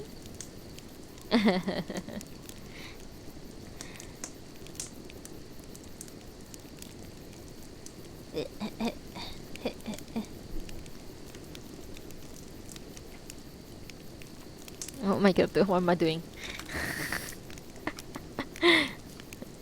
Alright. Thank you so much for listening to me today. Thank you to Twisty for the moderating. Thank you, Baby Shark, for coming in the first time ever. Thank you so much. Thank you so much. Thank you, Ando, for always supporting my stream. Always here for my stream. Thank you, Helen, for coming here the first time ever, I think. And thank you to Magnus, Leonis, for coming here, listening to my reading session. I do Noodibles every alternate days on the weekdays, Monday, Wednesday, Friday. The next session will be indeed on Friday, this Friday, 11 a.m. GMT Plus 8. You guys can come in anytime you want. I always preserve all my reading sessions in my Twitch channel, and also I also port them to YouTube. So if you guys want to re-listen to like the previous chapters or re-listen to today's reading, you can always go to my YouTube channel or my Twitch channel, basically. Okay. I have work to do, so I am gonna say goodbye now. I'll see you guys next time. We'll continue the reading on When We Were Orphans by Kazuo Ishiguro. There's 2 more parts to go. And I'll see you guys soon. Thank you so much for being here. I'm going to send you all off with my favorite song in the world. Have you ever had a dream that you can do you want to do. And for that, thank you for being here with me today. I really appreciate it. I truly appreciate it. And I love all of you for coming here today. Thank you so much. I'll see you guys soon. Bye bye. Bye bye.